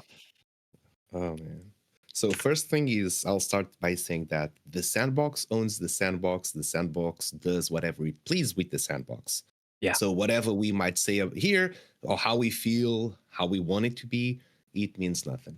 They run the company as they wish because it's their company. It's not my company. I didn't build the sandbox. You didn't build the sandbox. Neither anyone in the chat built. We kind of we built games, built community, we help the sandbox, but we don't own the sandbox. We're not we invest our time and probably money, but we are not Yeah. investors as having actually a share of a saying there. So the way that they set up the DAO, some of us might not agree. Some of us might like it, but it doesn't really matter because the parameter rules, they're just 100% set by the sandbox. We just need to understand what actually the DAO is supposed to be, which right now for me it feels very unclear. If, for example, like you said, and even the other SIPs like the LATAM for the exhibits for the conference, just like, okay, this is something, is the DAO to be this money, and this money gets used by whatever SIPs are thrown by the community. But this is going to be confusing. I'll just go with the flow. Yeah. Yeah. Good. So one thing is, okay, this is going to be SIPs just thrown by community and try to have as many different initiatives as possible. The other thing I see is, okay, this is a SIP proposed by the sandbox to spend money from the DAO to help the sandbox, which would be at the conference. That would be that would be money coming from the treasury that they would spend to be at those venues to spread out the sandbox, to push for awareness, to be present. So in the end, the money comes from the same place, right? So it doesn't matter. It comes from the DAO. The DAO money comes from the sandbox. So it's kind of same thing. It's just so my thing is that, so what's the use of putting a decentralized autonomous organization to have proposals coming from the centralized authority, which is the sandbox, Mm. to then being sort of advertised to be voted on? It just feels too much redundant. Like, if you want to do it anyway, just do it. Don't put it on a voting on a DAO. Like, it's just redundant. You're just wasting my time, my reading time, or why bother we going through that? If you want to do it, do it. The money comes from the same place anyway. Like, what's for example, I would see Magic Palette by Sandrush. It was like, no, that something comes from the community.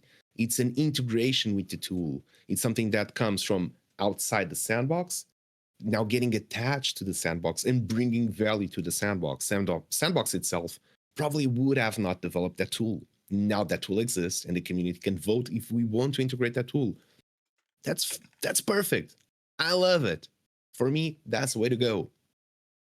When I saw it, I was like, this is what we need. This is something that will help the ecosystem. It will make the product stronger. And it would have been something that the sandbox has not developed or either spent resources and time and whatever on. So it feels a good way to go. Now, the other SIPs that I saw regarding that, it just felt too redundant on that sense. It was like,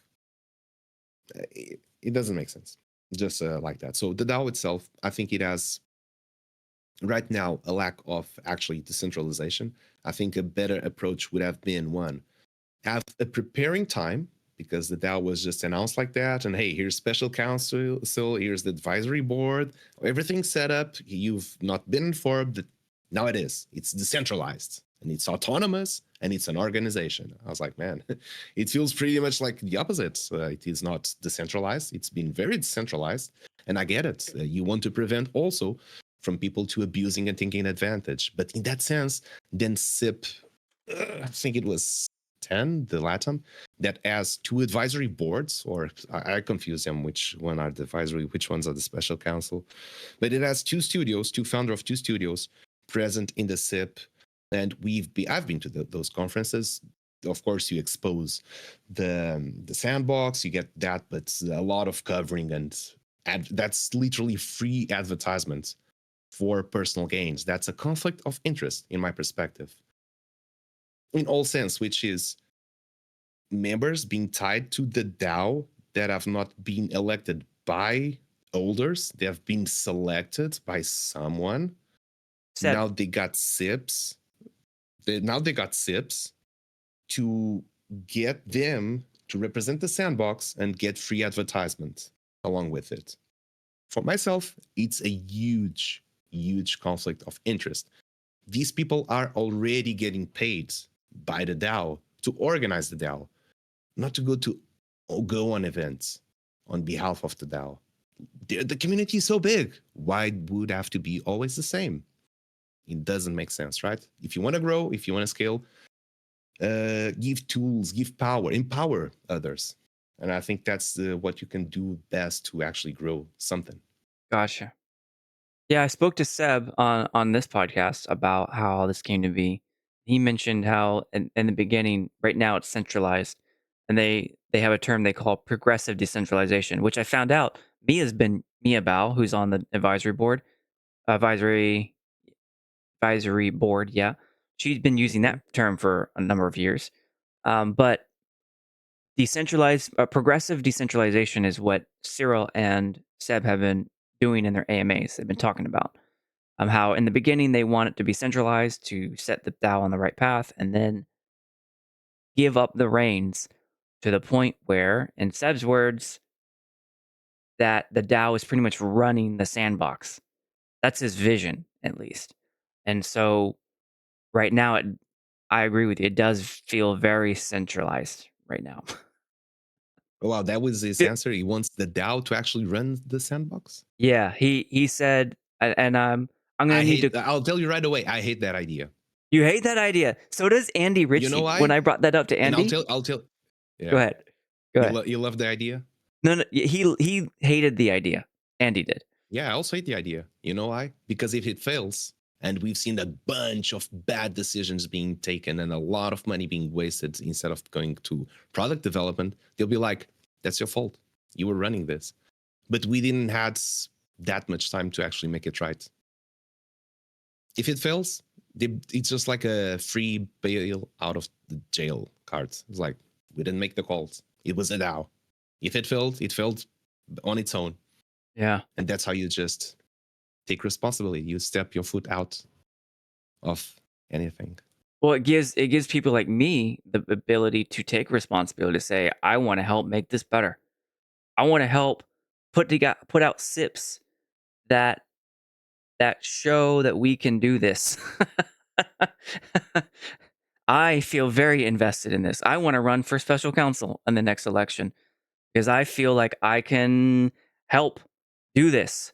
And so I mean, You're I did, probably doing more than any special counsel is doing, which is helping people to write SIPs, to get them to talk about the existing SIPs, who are the people there. Like, I think what you're doing right now would have been either a role of someone in the special counsel, or they should have already thought about something like that. They would be like, hey, look at Crafter, look at Lanzer. They're doing cool stuff. Like, yeah, we need this, for example.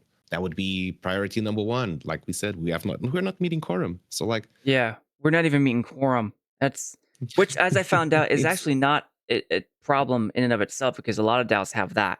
So we're not mhm, alone in that. But what Kachinga said in chat, show me how the SandDAO as an entity brings value to the project and by what metric. Kachinga, I want to do that. I want to show you how powerful a DAO can be when it runs.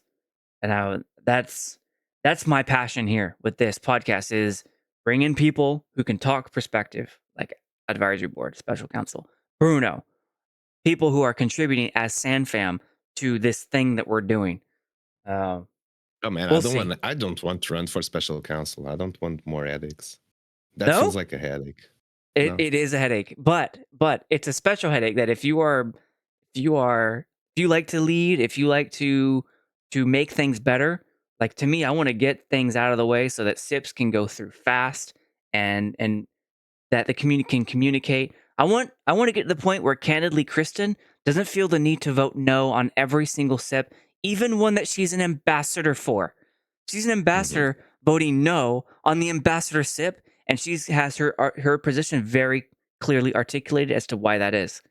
So Hmm. I don't want that to be the case because I look up to Canley Kristen. Like she was one of the first people to help teach me about the sandbox when I became a landowner, and there were many others, Monkey and many others who helped No, they're all shape that stuff. fantastic, and I love their take on that. It just felt like very blunt, very straight to the point. I was like, yeah, this is all very valid points up here, and I Yeah, think it's literally like you're saying, it needs way more transparency. We have in Portugal, we have a saying that when you don't know your direction you're going, any wind is favorable.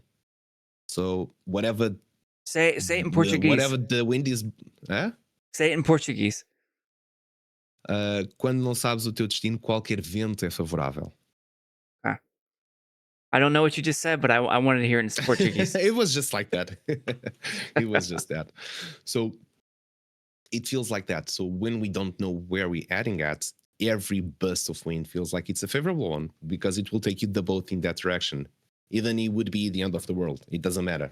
That's where the wind is blowing. So Yeah, I think having a strong, or just even a roadmap, I will not even call it, just having a roadmap and having transparency and the milestones and everything just would be one of the key factors to actually being able to, how are we going to get to, is this being successful, is this being a good work done? We don't have any metrics to be based on because there's no roadmap to guide on. yeah. Yep, I agree. Cyril did just start posting in the forums the SIP queue, so I got to see where my SIPs are and how close they are to the Mm-hmm. top, and then his tasks that he's trying to accomplish, like delegations. He's trying to get delegations Mm-hmm. online. And there's some other things he's working on. So have you been voting? Have you voted? Of course. And so And what? funny thing, I've Hmm? never voted in my life. I've always been against the way that things are. And I take this as a personal standpoint. And this actually has been my first vote in my life. It was in the Sandbox DAO. Wow. Okay. And so what does Yeah. it take to earn your yes vote? What do you look for? I look for impactful, meaningful implementations. Not something that I would see just as, for example, I'll mention the one with the art management. Man, that was just a, sorry for if I'm allowed to say that, that was such a bullshit of a sip. You thought It was so? like, Did you watch oh did you watch my yeah, interview? It was a lot different than I thought it would be. uh, I did not, Okay. because I was like, this is doing for the wrong reasons. Just from reading that sip, I was like, so one thing, are you telling me that out of all of those millions raised from the sandbox, how much that was pretty much all of lot was bought in the bull market? I remember the Moonbirds, that was like 420 ETH when ETH was like $4,000. That was like millions and millions on each JPEG of the apes of the Yeah. Moonbirds projects that went to zero. About 3 So million pounds, I think it was assessed at. now that is today, that Yeah, supposedly it's today. 90% down, Sure. right? Sure. So if it's 90% down, the cost of acquisition was 90%, not a 90% up, because that's a long way up. Yeah, probably So like probably 15 if million it's pounds, something like that. 15 million, 20 million, who knows what money. So that money could have been spent on things we're seeing right now. For example, the implementations regarding the APIs, for example, the Recipe implementation, all these toolkits to actually have a stronger product. So first one, I think those would have been, the sandbox itself doesn't have an MVP, a minimum viable product, which every company needs to survive, right? So don't spend millions on things that are not strictly necessary for business development, because that's just, it's a luxury. It's a luxury that's, I feel ashamed that someone did that luxury when you have so much money in a company, so many people investing, and you still don't have an MVP. Like if you already had that and it was already like all running smooth, and now just we're so good people, now we have a DAO. It's profitable, it's working, it's like imagine Roblox, but we're so good people. Now we're gonna let the DAO for you, and you're gonna run it, and the DAO is gonna make profits, and it's all gonna be run. That's freaking nice argument, man. Like, way to go. But when we don't have that and we're spending millions of dollars on things that are not strictly necessary for the product development, for the survival, and now pass forwards, we've been hearing that people are getting laid off the sandbox. People are losing their jobs. People that have a rent to pay, people that probably have kids, that they go to school, they have to feed them. And if this SIP, now coming back here, was like, you know what, we could really use these people. Like, we need to sustain this team because this team is doing this work and he's doing this job and they're developing and they will get this product development faster. And we need to sell these art collection. It was a really bad purchase. And we apologize. We spent all that money and now we have to lay off people because we are running short in cash. But we apologize, but we're going to sell that and we're going to keep these people for one more year. This budget will allow us to keep these people for one more year. I'll be like, freaking hell yes, that's the good reasons to do so. Now, selling art to buy more art? Have not we learned? That's a harsh take. Harsh take. All right. I hear what you're saying. Tempest, thank you for rating. Appreciate that very much. Hey Tempest, hey Cody Olozen. Hey Tempest. So yeah, well I'll warrant this. When I interviewed Arthmort, who is the SIP author, I can tell he's very passionate about art curation. Like if there was someone who was right for the job, Arthmort seemed like he had a master's in art management. He's been art managing NFT collections for a while. He seemed like a really good fit for the job. Whether or not he should be doing the job, I think that's up for debate. I was supportive of it in the end. He messaged me like, what would it take to change your mind? I was like, man, this is nothing personal. Like, this is nothing against you. I have nothing against you. Like, this is just for me a matter of doing the right thing. Like, well, did you know? He's not. I didn't know. Yeah. We're gonna get that NFT collection whether we want it or not. It's getting gifted to the DAO. So from what I understand, so why do we have a DAO? So Jean-Michel Paun and Seb, I can't tell if so part of it was personal. Anyway? Well, I wasn't sure if it was their personal collection or if they spent Sandbox resources. It sounds like it's a mixture of both, maybe. What Seb has said very much often that he wants the Sandbox to be the cultural capital of the metaverse. So to me, it's unsurprising that there's a large NFT collection because he feels very strongly in that vision. So they're giving the Sandbox NFTs to the DAO, and the DAO is going to manage it. So now we're gonna get this collection, and they're gonna sit there because we have no one to curate them. So the I don't SIP didn't even matter in I don't terms of even know getting the what to collection. say. You have people like Crafter saying that they're gonna leave because there's no support. You have studios taking I breaks. You have know, I studios know, I leaving know, because I there's no know. monetization. And we're discussing about billions of dollars to sell arts, and they're gonna be transferred anyway. These type of stuff, personally, it leaves me so sad. And it kind of defeats all the purpose of a DAO. People voted no and did not reach the quorum, or whatever reason, it got rejected. Let it be. Don't go around. So if people, this was what was the sign. I was like, we're going to do it anyway. Don't put it as a SIP. Just do it. Don't tell me to vote. Just do whatever you please because it's your company. You can do whatever you please. Yeah, well, he's trying to get away with from that. I think he's made clear that he wants the DAO. He believes in decentralization. He believes in the community. He said that so many times. I've had so many quotes from him. I think I've maybe watched upwards of 20 videos of interviews and stuff of his.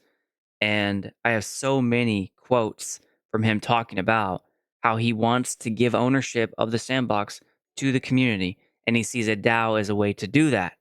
So even though it's not happening right away at decentralized, I think that's what his goal of progressive decentralization is for us to responsibly take that from them sometime in the future.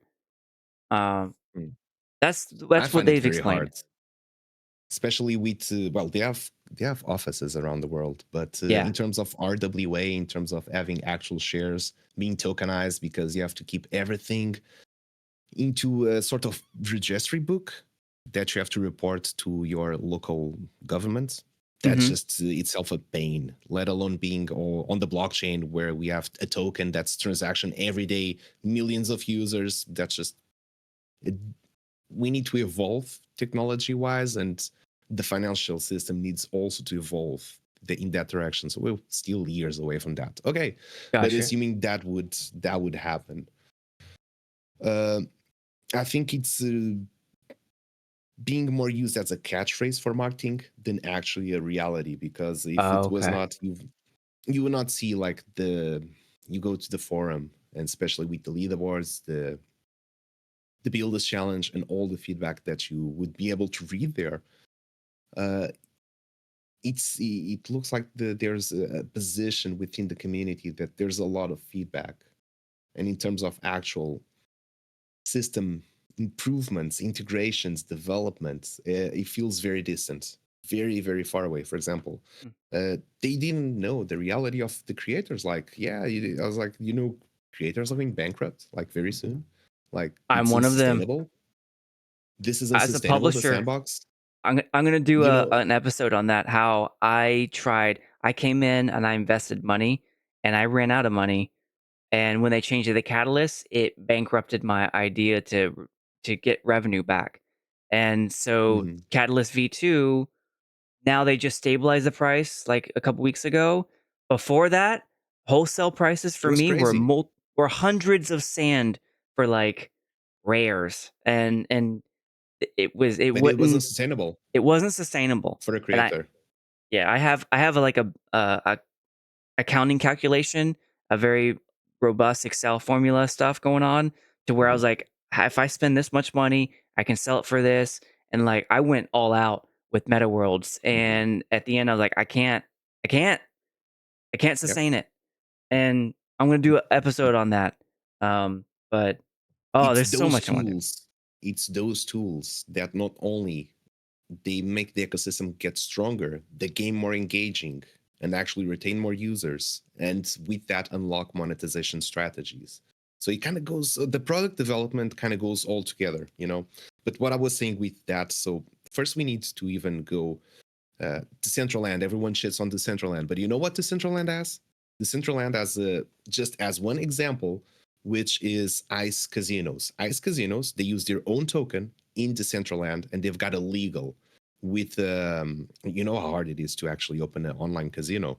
So they actually open a legal online casino using their own token in Decentraland.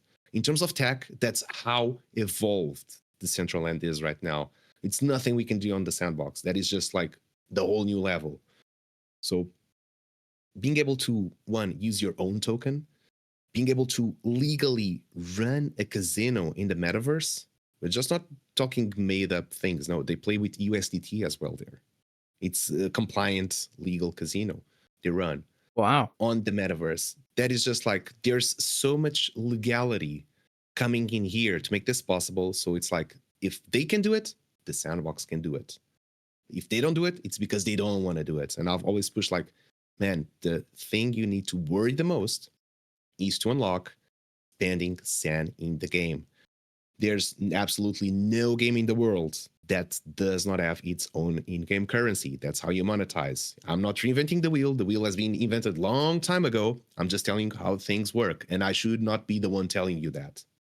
You should already know way more than myself, Mm. right? Because you're a huge company with over 100, 200 employees. I don't know, even purchased companies and all of that. So that would have been legal compliant, getting all the tools to actually be able to do transactions, either their NFTs, either their sand, making a fair, simple system for report for people like myself to be able to report the tax. I cannot even, I have to track manually how many NFTs I sell in the sandbox. I don't even have a report button. Like, how am I going to run a company if Yeah. I don't even have these tools? Like, It's this is hard. just basic stuff. Like, It's you hard. need to, yeah. So just to put out there, like that would have been the most important. So instead of just going for decentralization, first you need to focus on so many other things because it doesn't matter the decentralized bankrupt thing. Gotcha. At this Okay. stage, we're just going very fast into that direction.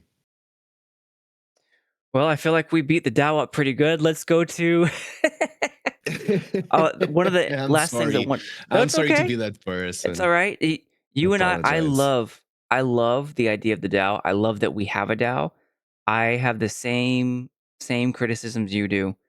Um, the only difference is between you and I is I am passionate about changing it. So that's the big difference. This is my this is my love interest. This is my passion. So I'm gonna be in it. I'm gonna be here. I'm And gonna I'm do everything happy. I And I'm can. happy you get to have that energy. To be honest, it's been 3 years that I've been pushing forward this ecosystem as much as and the fact that I just mentioned and the thoughtful responses I gave you, it's because I actually spent a lot of time thinking about this. And I really like the sandbox. And as a tool, I think it has a lot of potential. I love the community. I think it's filled with amazing people overall. And yeah, I would love to see the sandbox turn into what we all were jumped in, like the original premise of the sandbox. I Yeah, really hope that it can turn itself around. But for that to happen, a lot of things need to be changed from the core. I agree. I agree. What were your thoughts on Builders Challenge 1 and 2? You and I think we're in Builders Challenge 1 together. Me, Floor Droppers, you, Pickaxe. Um, what were your thoughts on 1 and 2? I haven't touched 2 because I've been here in the DAO. Mm-hmm. Do you want to go anywhere specific with the question? No, I just want to know what your general sentiment was. I'd heard some things that 2 had the problem with the leaderboard. It got explained to me a little bit about what that was. But did you Mm-hmm. feel like it was a step in the right direction, or was it unsuccessful and it was counterproductive? I think it's a great thing. I think the Builders Challenge is the best thing it happened to creators overall. Period. I don't think it's a bad thing. Quite the opposite. Okay. Now, in terms of the Builder Challenge, I think there's also a curve for learning, which you're gonna miss. You're gonna do things wrong, and my philosophy is we are not born tough. So if you're gonna fail fast. At least you learn fast, and you get to do better faster. Probably, which is again the lack of involvement with the community. I think you could have had a better starting point. The same with the DAO, the same with of all those stuff, which is having a couple of, since they have a lot of trusted partners, it would have been a good place to start to at least highlight or define a couple of rules. Now, for the Builders Challenge, I think it's a very good program. It needs a lot of fine tuning, like the old Game Maker Fund model, like the game jams they had. So my take on it is one, it should not, at this stage, it should be submitted for experiences because you don't want to have people like we've seen with duplicate experiences. Like I would rather have so I only have one game. I've been here for 3 years and I only have one game. I focus on quality. And hey, guess what? It has been working out. As for leasing a lot of quantity. So I would focus first on a creation system, which is UGC. I rather have less experiments, but they're all just like top notch. Anyone that gets to visit, they'll be like, oh, wow, all of this was UGC. Man, this platform is thriving. Oh, I wish I could see more. It's still so empty, but the ones that are there, they're really, really good. So you would set the bar. That also serves as an inspiration level. And it kind of avoids some people trying to read the system already. So it's already a prevention point. That is a good one. Secondly, would have been regarding the. I think this was actually in the rules, which if you're part of an event, you cannot get the rewards from the Builders Challenge, which is it kind of defeats the purpose. Like myself, I've been doing a lot of advertisement, like super strong on advertisement, being present, streaming, and all of that. But it kind of gives a sense of worthlessness when you would see that you would get an experience featured as experience of the week. And they would even give 10,000 sand just for playing those featured experiences. And that would just drive, and they have their newsletter, which has an incredible reach. And I think that's great. I'm not condemning that. I think that is great. They should keep doing it. Just don't count those experiences towards the leaderboard because that is a great tool to actually get your experience featured and get a lot of eyeballs on you. But it defeats the purpose of all my efforts now just went to waste because I cannot compete with the sandbox itself as a marketing machine. So I will never get first, second, third, fourth, fifth place. That's just out of my league because I'm competing with the sandbox itself. And that itself is an unfair competition for me. It defeats one. Why would I even spend money on ads if they're just going to get it anyway? And the studio there is going to get first, second, third, fourth, whatever. They're going to end up in top 10, as we've seen in these Builders Challenge 2. Because on Builder Challenge 1, I think this did not happen. But now it's happening. And you see that how every week impacts the leaderboards. And you would see so many experiences in that top. So really defeats and kind of demotivates from you trying to do better because now it comes to a point like it doesn't matter. Is either you got featured or you don't. So I think that's more damaging than anything else. So you feel like you're competing with the sandbox itself now? You are. And you are. Imagine you have floor droppers. You're streaming every day. You're putting content, events, all of that. And you're just trying to struggle to get into that top 10, right? You're pushing the limits, doing all of that. And then you would see these experiences with barely any engagement, barely any exposure. They don't stream, they don't post, they don't do any events. There's no rewards, there's nothing at all. And they just got featured by the Sandbox newsletter, which is the experience of the week. The Sandbox puts an additional prize pool, which is 10,000 sand. You cannot compete with that as well. They give you all of that exposure to all of these mailing lists. And guess what? They ended in a place that's higher than you. How would you feel? That happened to me in Builders Challenge 1. So I didn't spend any money on ads, but we were doing 2 to 3 times a week. We formed partnerships with some nonprofit groups, some gaming nonprofits. So I was churning out like tens of news players to Sandbox who had never touched it before. I created a tutorial guide. It took me like 7 hours to create a picture tutorial for how do you create an account. Then you click this button, you click that one. Here's how you get to floor droppers. It was still tough for them to get in, but then they did, right? So we kept churning that out. We had creator partnerships up the wazoo. Like um, the oh my gosh, we put so much time and effort into that. I had a premium land, so I put it on that. I got featured by Sandbox. I just requested it. I'm like, hey, can I get it? I had just gotten trusted partnership, like just got it earlier this year. And so after I just kept on emailing them like, hey, how do I get this? How do I get this? How do I don't have like a ton of money. So but I did all that. And I got place 1 week, but I didn't make top 10 in the very end. And like, how did I get beat? How? I had new people come in all the time. We were streaming. I had streamer partners who I just knew. I'm like, hey, would you feature would you broadcast our But you only stream? joined in the second half, right? What's that? You only joined in the second half, or was it from day one? I joined as a gamer in the midway through season 1. I didn't create my first experience No, the until floor droppers Floor when it was Droppers. launched. Oh It no, was since so day one they of Build announced it. Challenge. They announced it the 14 days when they announced it that you had to start. Mm-hmm. I had a game maker fund from 2023. So I was able Mm-hmm. to I wrote up a proposal, I did their PowerPoint, and so I had a game maker that was working or that was being built, which was Lava Defense. It just released not long Mm-hmm. ago. But it wasn't ready. I'm like, how? How? I can't get it ready in time. So Eduardo, I had been talking to him about another experience that I wanted to get done, and he said, "Hey, we can actually build one in 14 days." I'm like, "All right, let's do it." So that became Floor Droppers. It Mm-hmm. was ready before my Game Maker Fund was, and Okay.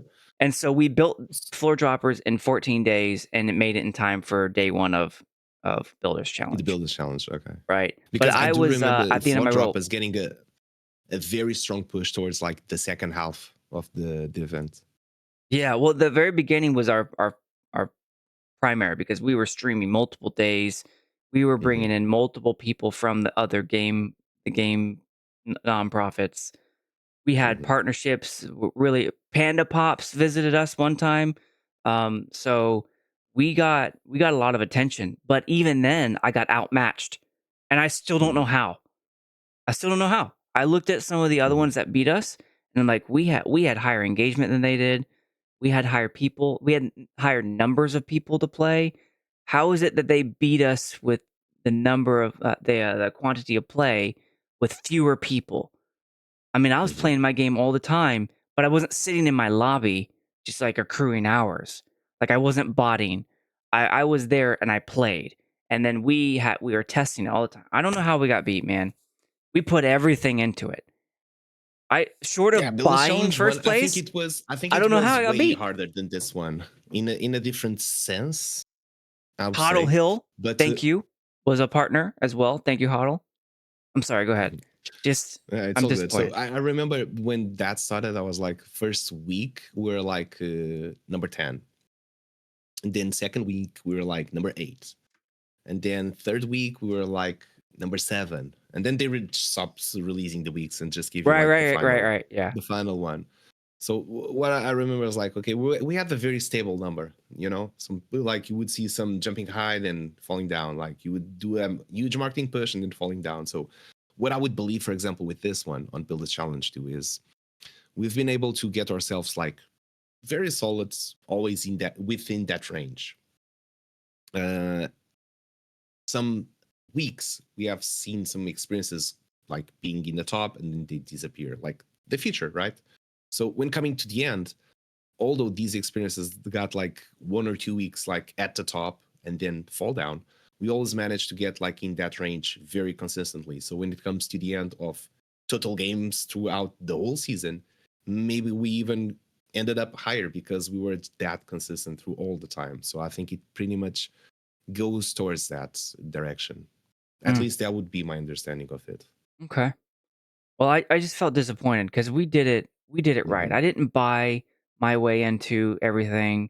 We formed partnerships of people with existing like Hodl. We formed a partnership with Mm-hmm. Hodl where she would help stream sometimes whenever we would play a couple times a week.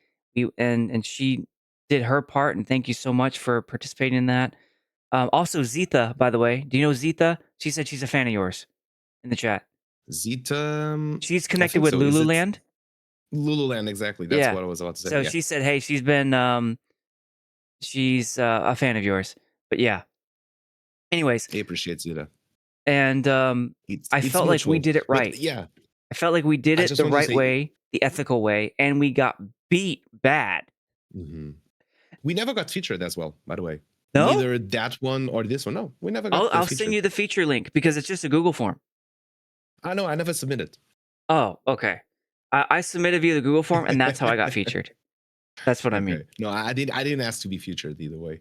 Oh, So we never Bruno, got. come on, man. Your experience is way more in depth than mine. Mine's a mini game, and like you deserve to be featured.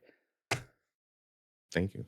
Okay, Uh, it all just right. it just didn't felt like it just didn't felt like because if you get featured and you get a ton of eyeballs into your experience and but it doesn't count towards that challenge, I think it would be fair. I would be like other people might need this Oh, you feel like because it's I'm unfair for it to getting count? myself way around. So if I get Oh, myself being because you said earlier it would be like competing against a sandbox. yeah. Oh, So if you, I already have like okay, I the project grew from nothing. Like when I joined the sandbox, there was no Twitter page, there was no Discord, there was nothing, there was no team. It was all assembled. It has been all very organic. I've never pushed for one paid ad. I never bought any follower or any play or any of that. It's just 100% all organic. So being able to go from zero now like 5,000 on Twitter, we're almost 1,000 on Discord. It's quite substantial numbers compared to the community size overall in the sandbox. So I thought that okay, I have a marketing background, right? So I know what I'm doing. I know what I need to do, but a lot of people don't. So okay, let's give it a try for everyone else also to build their.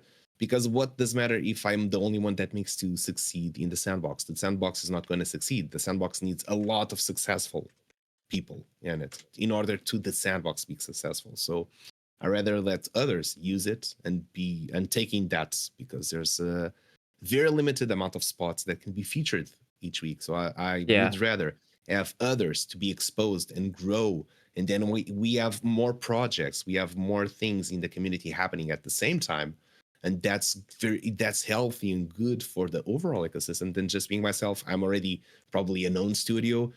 People have already played or know the game, and I'm even getting more exposure. I would not feel bad. I would not feel good about myself. All right. I can respect that you wouldn't feel good about it because I was about to say, Bruno, ever the idealist, but then I remember used to be a billboard CEO. So you know the power of eyeballs and people seeing, Yeah. like you know all that. But if you don't feel good about it, I respect that. I've turned away from opportunities like that myself because I didn't feel good about it. It didn't feel right to me. But well, We even now got I feel a invited little to be guilty to be because to be featured. so I It was put the the other way feature around. link in the chat. So for any of you who Okay. want to be featured, go click that link, and that's the Google form where you can be featured by the sandbox. So go do that. It's free, and all you Yep. need to do is just explain what your experience is and what you want featured.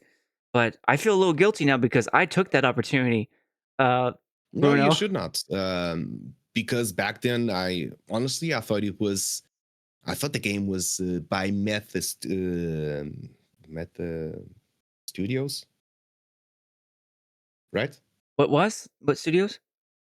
It's the one. So from what I understand, you hired that studio to build a game for you, right? Oh, Meta Theory Studio. Yeah, with Meta Eduardo. Theory, yeah. So I had a So Eduardo's team. bad taste on it.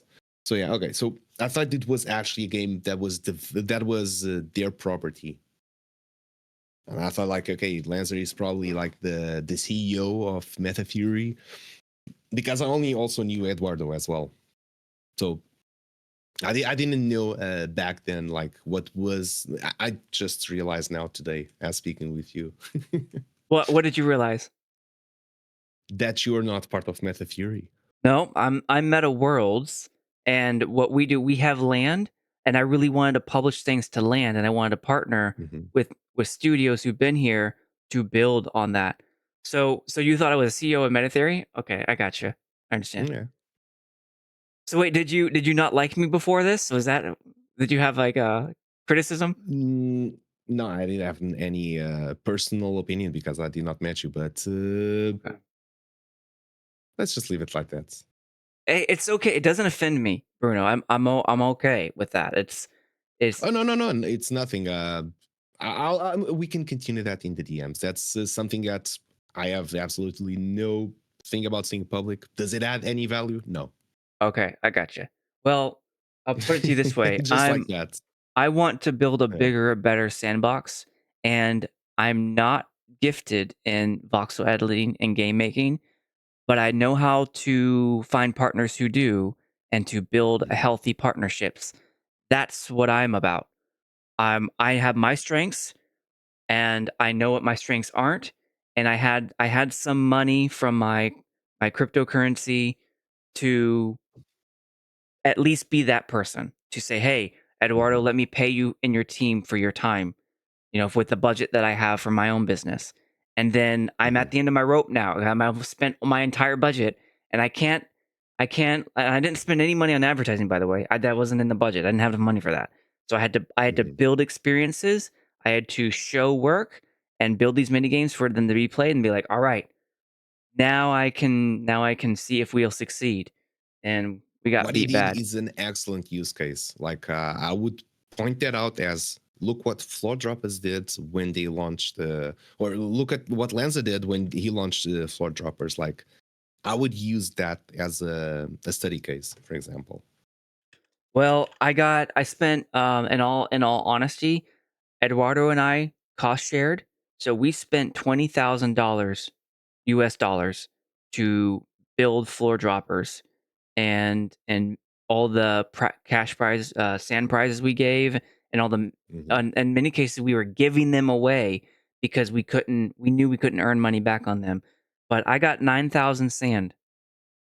9,000 Mhm. sand, which is if going rate right now, It 33 was like cents. it was 50 cents back then, so it was Right, like right, right. So I earned 4,000, about $4,000 $5,000. US dollars, Yeah. and I spent Eduardo and I Right. spent 20,000. So I spent about 12,000 with all the sand giveaways and everything. And Mhm. we did that because we thought that out of the $1 million prize pool, million sand prize pool, that we would get more than Mhm. that. So that didn't work. That's another thing. Yeah, the That didn't work. distribution of the leaderboard, I think it's way. So I It was like remember half a when million sand for just the top two or three. I had got a yeah, tweet saved, yeah, and they celebrated. And I'm like, you're celebrating that the top and three got over half of it? Like, my man, do you know how much time and effort and money we spent to make this happen? actually I can say this because I paid for this. Like, so who cares? And they're cheaters, and I can say this publicly because I have proof. I actually put the there was a bounty for video proof, and I have it. Really? Yeah, Huh. and I just can say it I because I was so disappointed that if I had gotten 30,000 sand, I'd have been like, oh my gosh, we succeeded.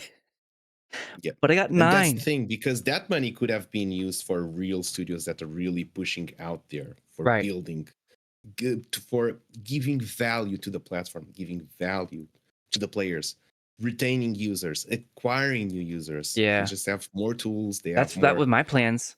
So I would have built another mini exactly. game by now if I had gotten that sand. Eduardo and I had multiple other mini games because I'm a big fan of mini games. I think that's where player retention is building little mini Yeah. games where people can keep playing. I've got 25 other mini games I want to build, but I can't And Sandbox because is perfect for that. So the I Pickaxe can't Master, build when them I now. told you, like, you spend one sand, you buy these pickaxe, you mine, you get your resources, you get either sand back. I was thinking that as a game, you'd go to the toilet, you sit there for 5 minutes, and you're gonna be like, oh yeah, I'm gonna spend one sand. You're gonna mine, cha cha cha cha. Yeah. Oh, I found a ruby, nice. The ruby is worth now 2 sand. I just spend one, I got two, nice. Now I got some gold. I'm gonna save it because I want to craft a gold pickaxe. 5 minutes, log off, I'm done. Continue next time. As Yeah. fast, as simple as that as well. So yeah, I think the leaderboard structure, it needs to change in terms of the prize pool distribution. It needs, like for example, I've mentioned the EP system that combats fraud, that combats bots, that combats unintended gameplay. Let's call it like that. The curation system for applying, that also combats what? It combats duplicate experiences. It combats people trying to exploit the system. So all of these tools combined, they will not make it perfect, but they will help substantially to reduce the hazards of running a competition with monetary prizes. Because there's always going to be bad actors when it involves money. It's just simply as that. That's Yeah. that's Yeah. life. To be There's good expected. people, there's bad people, that's all in between, and it is what it is. What we can do is to prevent ourselves to try to minimize and mitigate that damage. So I think Gotcha. if anything learned would be that, and also a system that would allow. I cannot imagine having a UGC platform that does not sustain even like I'll say like for example we've been ending top 20 or top 50 because we have been ranking below the 13, which is like the 3000, which I find oddly surprising to be that low. And seeing for example what we just discussed and getting like for example so we're getting like 1000, we're getting 3000 sand per month. That is like in terms of today's price, because that's been the right now, that would be 3000. It's like $750 for a full team for a full month. That is just way, way, way unsustainable for any business to thrive, especially when we don't have any other monetization strategies. Like, and I told his feedback in that forum was like, I don't want the builders challenge to survive. I want the tools for me to create an MVP that allows me Oh, to okay. generate revenue and value. Either there's a builders challenge or not. I couldn't care less about the builders challenge if I have microtransactions, if I have distribution, leaderboards, EP system, APIs, and all of those things available for me to actually create fun, engaging, retaining content that would allow me to monetize. Now, if there's a builders challenge on top of that, hey, that's great. That's extra. That would be the extra, you know. So that's Okay. how I view the things. Hmm. I Builders feel like challenge, it's a good initiative. Go ahead. no, go ahead, go ahead, go ahead.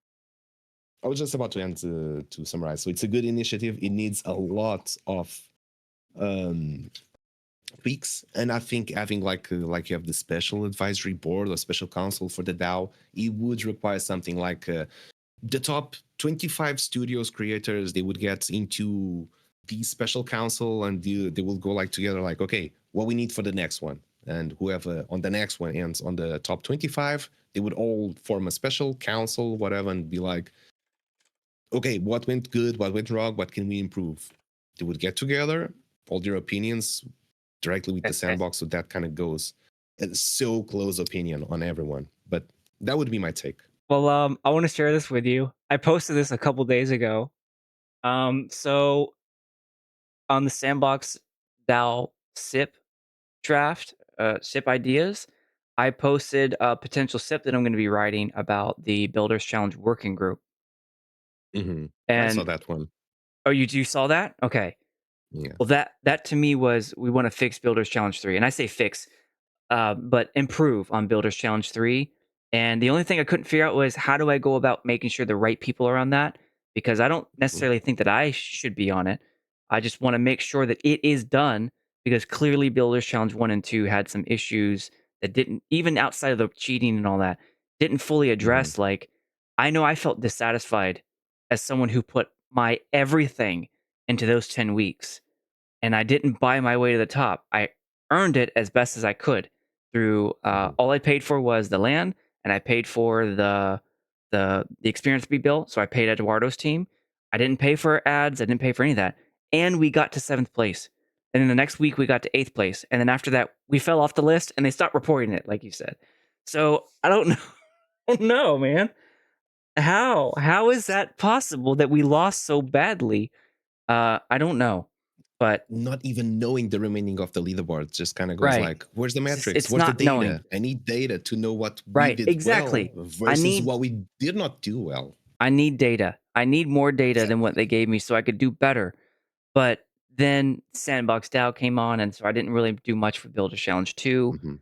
Mhm. We did have one that I was building with Eduardo, but it ran into some technical challenges with Game Maker, so it wasn't ready. So it's gonna publish after game Builder Challenge 2, which whoops. Um, but I put together a SIP for Builders Challenge Working Group where people can where that working group can recommend the framework for Builders Challenge 3. And Mhm. if the community doesn't like that, then okay, then no problem. Then it can die. But I felt It's a like, bridge. I think it needs that bridge between the devs, the sandbox, the community, the creators, because they know their audience as well, the players.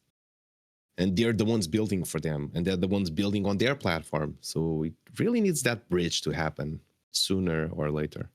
yeah, if y'all like the idea of that, then please let me know because I have it on my team's uh, queue to work, but it's not at the very top. So if you all want something like this, which I'll put in the chat, if you all like this idea here, building the Mhm. Builders Challenge working group, which is to propose rules and framework for Builders Challenge 3, then please let me know that. So then I'll bump it up higher on my priority list.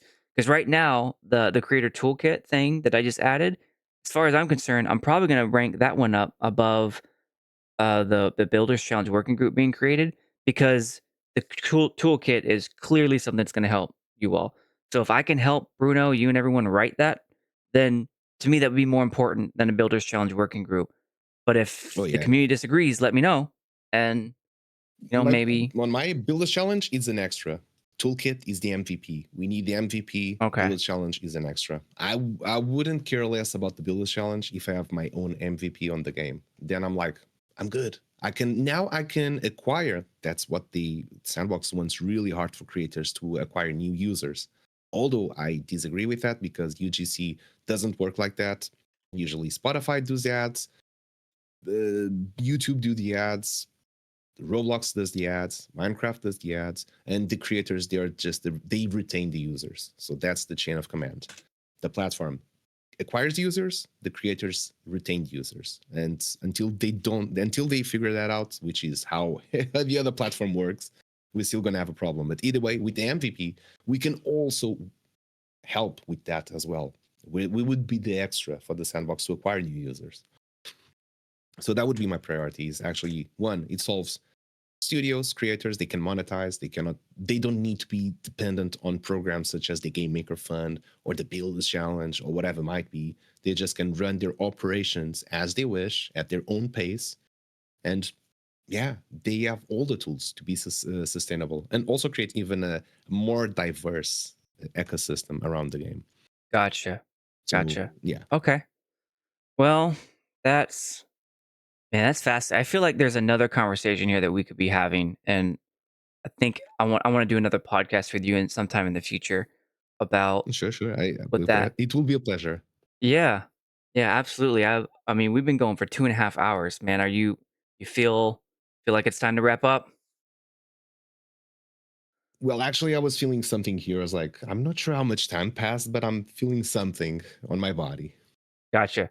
Yeah, so what we can do is we can close out for this podcast episode. We ended up talking a lot more.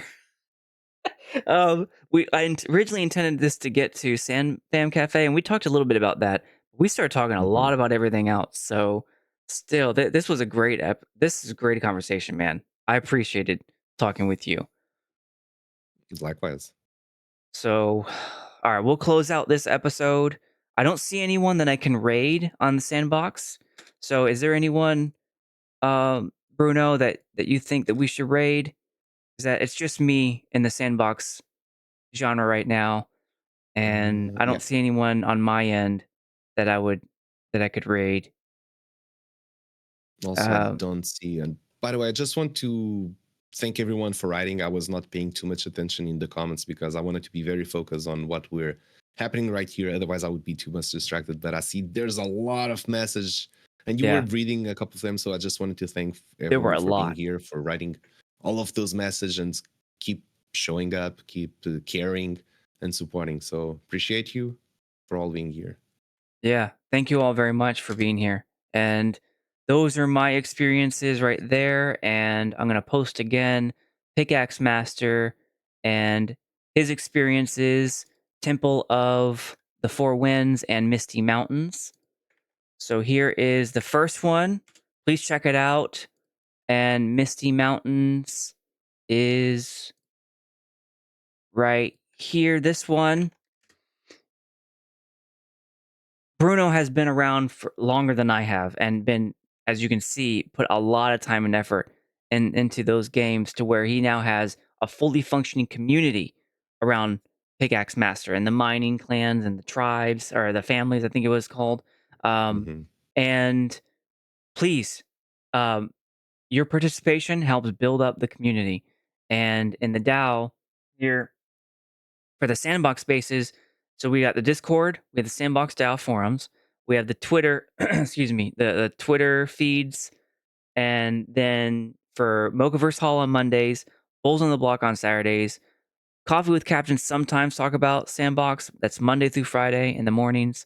Whale members, so they've been around for a long time as well. They have a Tuesday Twitter space.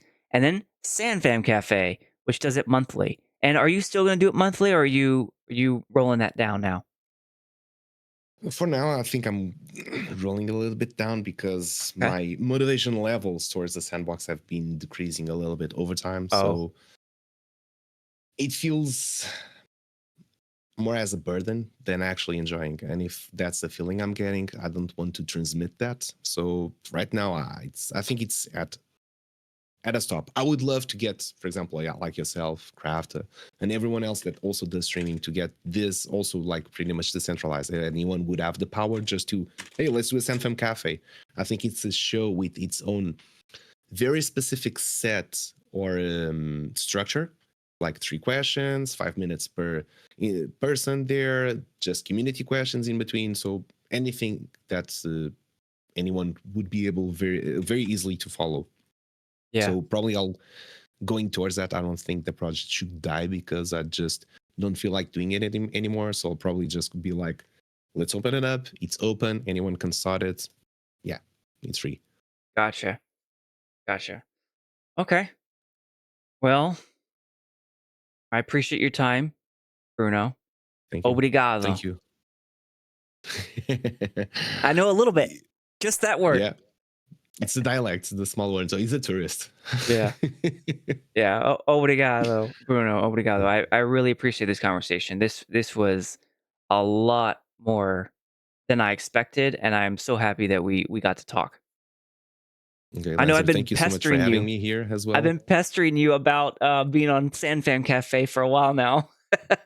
I know that was like I want to also just bring that because I was so few people, only one time per month, and I already had like this sort of And I structured get it. thing, and I was like, Yeah. okay, I can get Lancer, but like probably at this stage, you would Yeah. have been invited if I did last month and this It's all month right. as I well. get it. I'm not offended at all. I get that you had a lot to do, and it was monthly, and it was your own personal time. Whereas me, I love this stuff. So I'm gonna Probably invite you should have back done on. one more towards the DAO, but yeah, Yeah. Lancer, thank you Yeah. so much for having me, and thank you everyone for watching this show. Yeah, thank you all. There is someone I found that I'm going to raid. I'm going to raid a nonprofit organization. One of the people who helped Stack Up, they help bring people to floor droppers every week. So they're one of the ones that they helped us get seventh place by bringing in like every week they were having 10 to 20 people play Hmm. Sandbox for play floor droppers for a couple hours. And so 10 people times 2, like that's what really got us every single week up to there that first week. So I'm going to go ahead and raid Stack Up, and then we will close out raid Stack Up org. I think it is right. I'm trying to find them now. Stackup.org. Stackup. And there we go. We started the raid. So thank you all for your time, and Bruno again. Obrigado, my friend. Thank you so much. Thank you so much, Lanza. Everyone, have a great day. All right. See y'all.